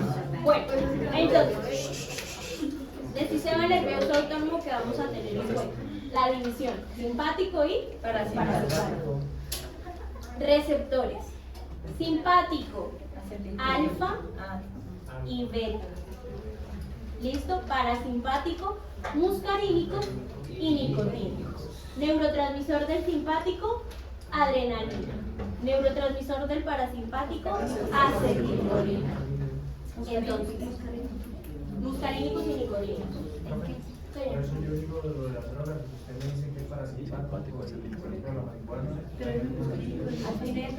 Es que la marihuana entra por el sistema endocannabinol, que no solamente es simpático, perdón, parasimpático, sino también sistema de dolor, sistema de la placa neuromuscular, o sea, tiene varias vías.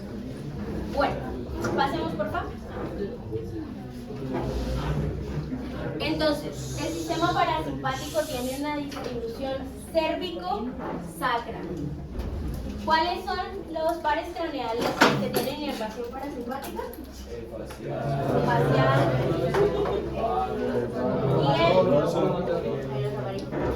Y el tercero. Entonces, la división cervical del sistema parasimpático, ¿quiénes son? Esos 4 pares craneales.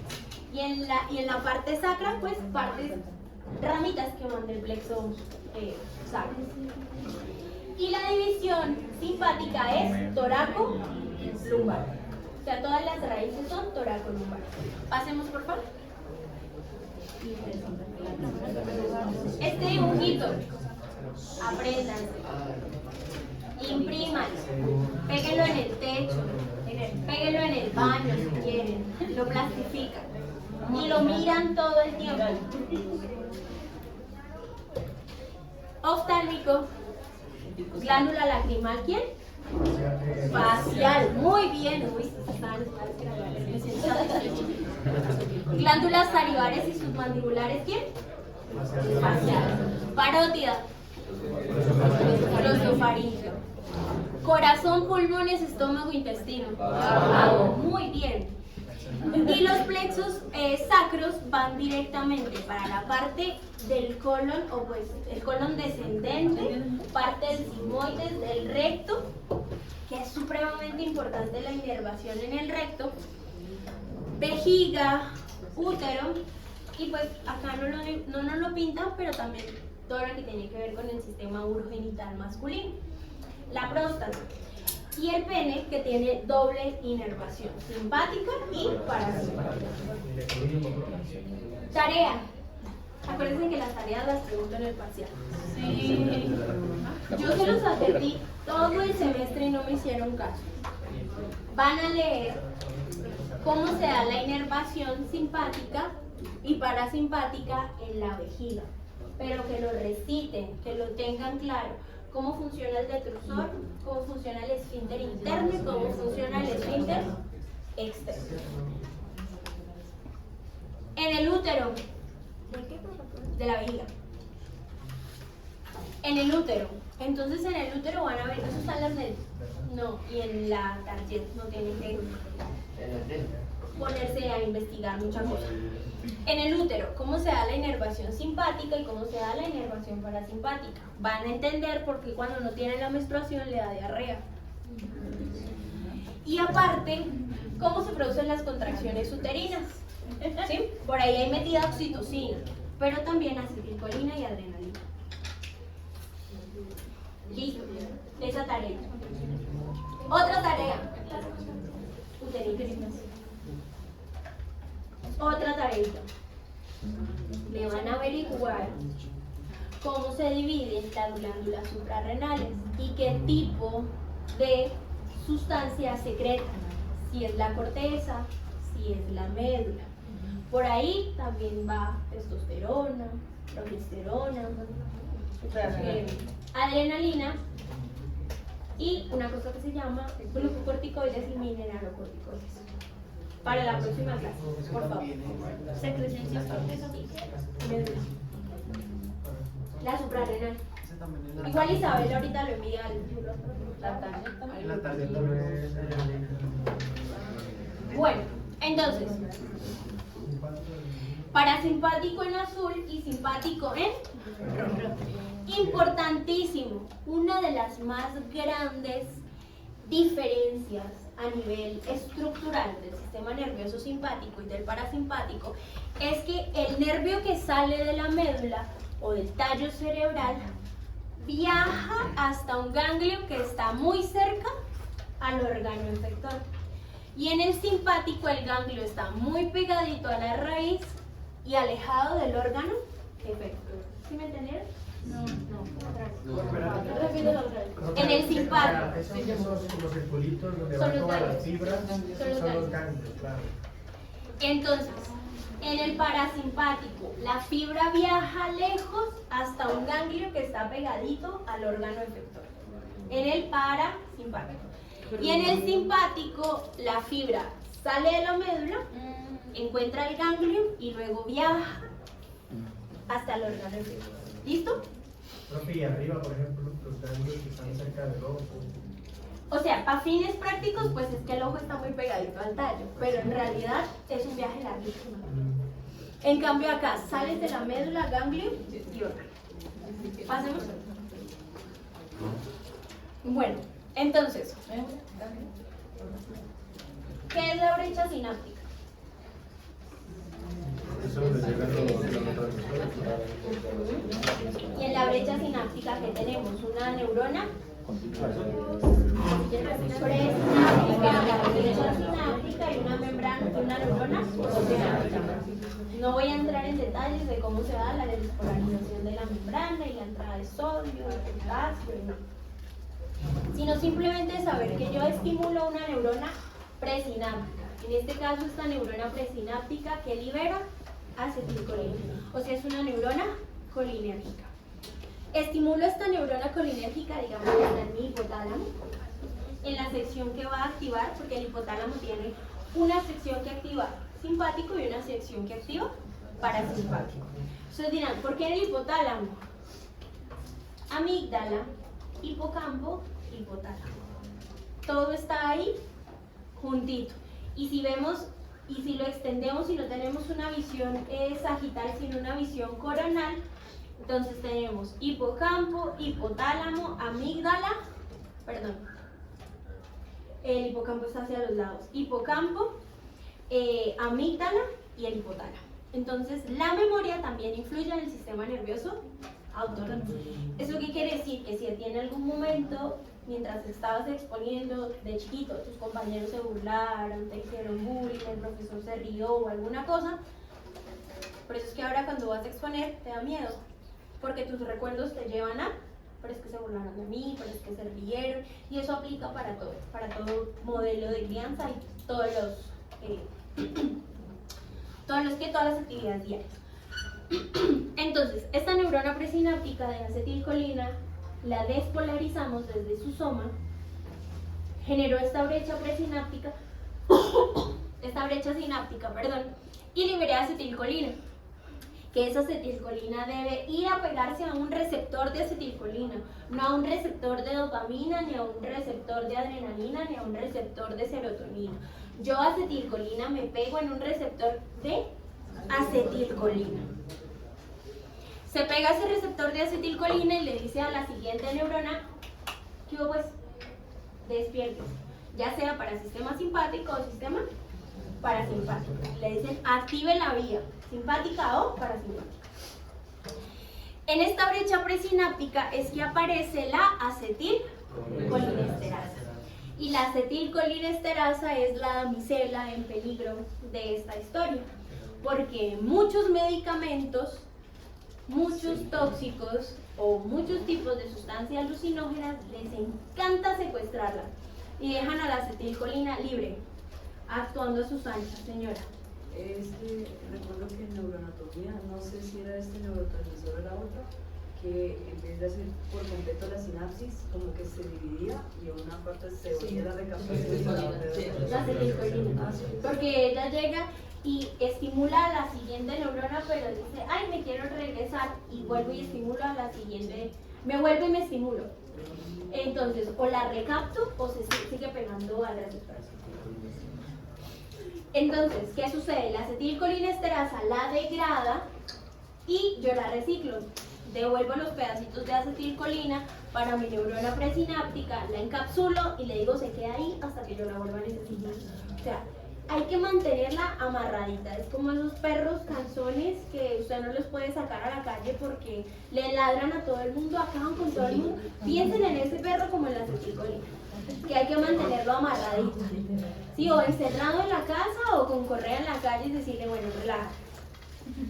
Porque si no hace desastres, y unos desastres que se les muere el paciente. Entonces, todo esto que les acabo de decir es para que entiendan cómo funciona este neurotransmisor. ¿Listo?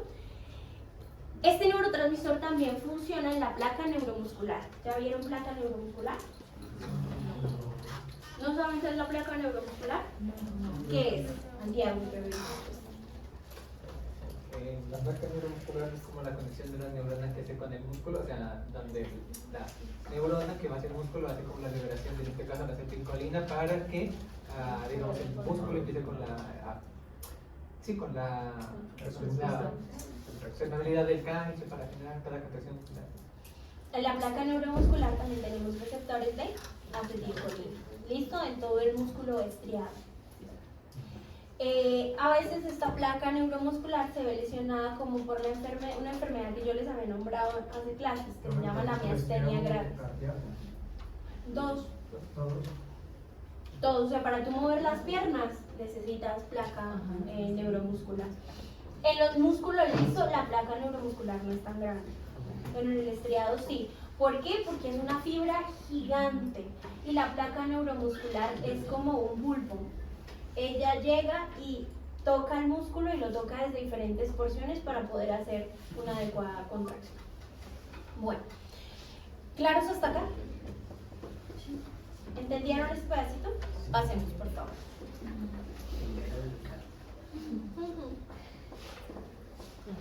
Entonces, azul, ¿cómo se llama? Parasimpático. ¿Y rojo? Simpático.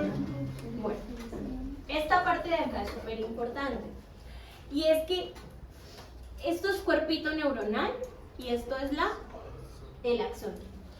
Entonces, acá es acetilcolina y esa acetilcolina va directamente en el sistema nervioso simpático a producir noradrenalina o adrenalina, va directamente a los vasos del corazón en algunos casos y a los vasos sanguíneos. Pero si se fijan, el sistema simpático también hace un descanso en la glándula reina que se llama la suprarrenal. Y esta suprarrenal libera adrenalina que va riñones, corazón, ojos, bueno, infinidad de lugares. Y también tenemos que el sistema simpático, por medio de la acetilcolina, activa las glándulas sudoríparas. ¿Por qué creen que activa las glándulas sudoríparas? En el simpático. ¿Para qué, perdón? ¿Tú qué me dijiste? Entonces, ¿por qué? Porque en el sistema simpático yo estoy en un sistema de alerta y si estoy corriendo y no sudo, pues me da golpe de calor, debo sudar para regular la temperatura. Y en el sistema parasimpático, pues directamente acetilcolina y la acetilcolina se pega a los ojos, a las glándulas, al intestino, al corazón, a los pulmones. Pasemos, por favor. Entonces, ¿qué quiere decir? Ejemplo, que el corazón tiene tiene receptores para acetilcolina por el lado parasimpático y tiene receptores beta para el simpático. ¿Claro lo de los receptores? ¿Cuáles son los receptores del simpático? Alfa y beta. ¿Y el parasimpático? Bueno, esto fue lo que yo les dije al principio, que tenemos un eje directamente neuronal de transmisores a nivel del hipotálamo y un eje endocrino. Pasemos.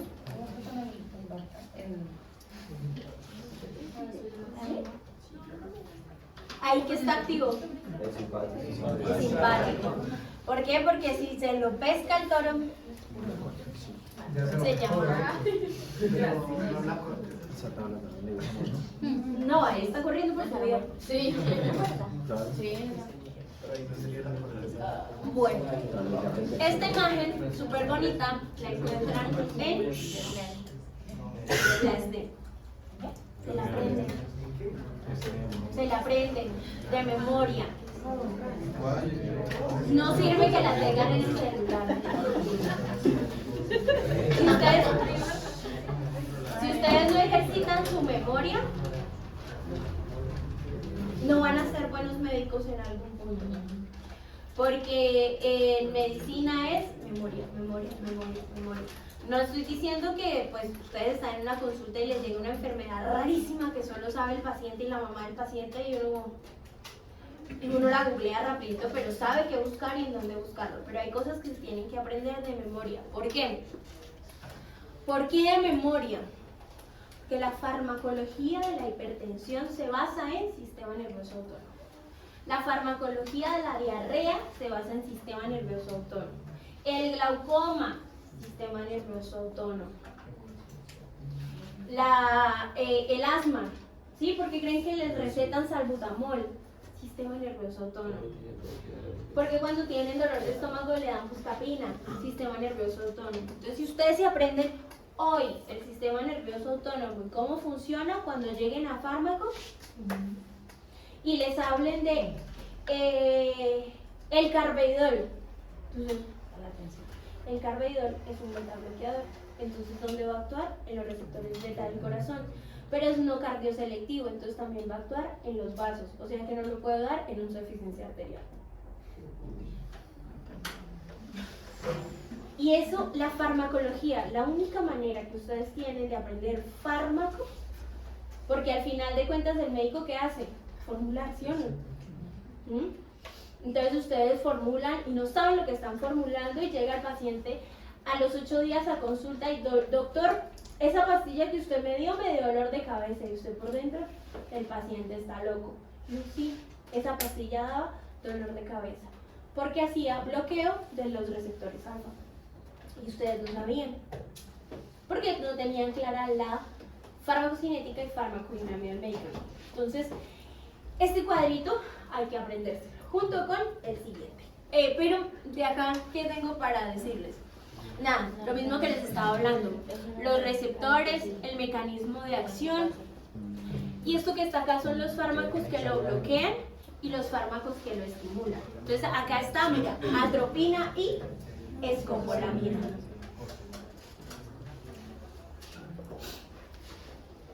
De la atropina van a estudiar la historia de la atropina. Cómo llegaron a sintetizar la atropina, de dónde la obtenían. Eso fue por allá en la Edad Media, más o menos, en Europa. Ellos encontraron ese derivado en unas matitas y les pareció súper chévere iniciarlas. Luego se dieron cuenta que la podían usar para muchas otras cosas. Recuerden que antes no habían anestésicos, o sea, tenían que sacar el apéndice, te lo sacaban así, al rojo vivo o medio drogado, pero no tenías anestesia. Entonces toda la historia de los fármacos ha llevado a que tengamos muchas cositas. Pasemos por favor. Bueno, esta sí es la más importante y es la que vamos a desglosar así, desmenuzadita. Vamos a hablar primero de quién tiene, simpático o parasimpático. Simpático. Bueno, entonces el simpático tiene a nivel central acetilcolina. Hay acetilcolina que pasa directamente a los vasos, que pasa directamente al corazón, pero hay acetilcolina que va a la suprarrenal, la estimula y le dice, por favor, libera adrenalina. Y vamos a tener receptores alfa y beta en todos estos órganos. Entonces, en el ojo, el sistema simpático en el ojo va para ¿qué músculo, Pedro? ¿El sistema qué? Simpático. Simpático, constrictor de la pupila. El dilatador de la pupila.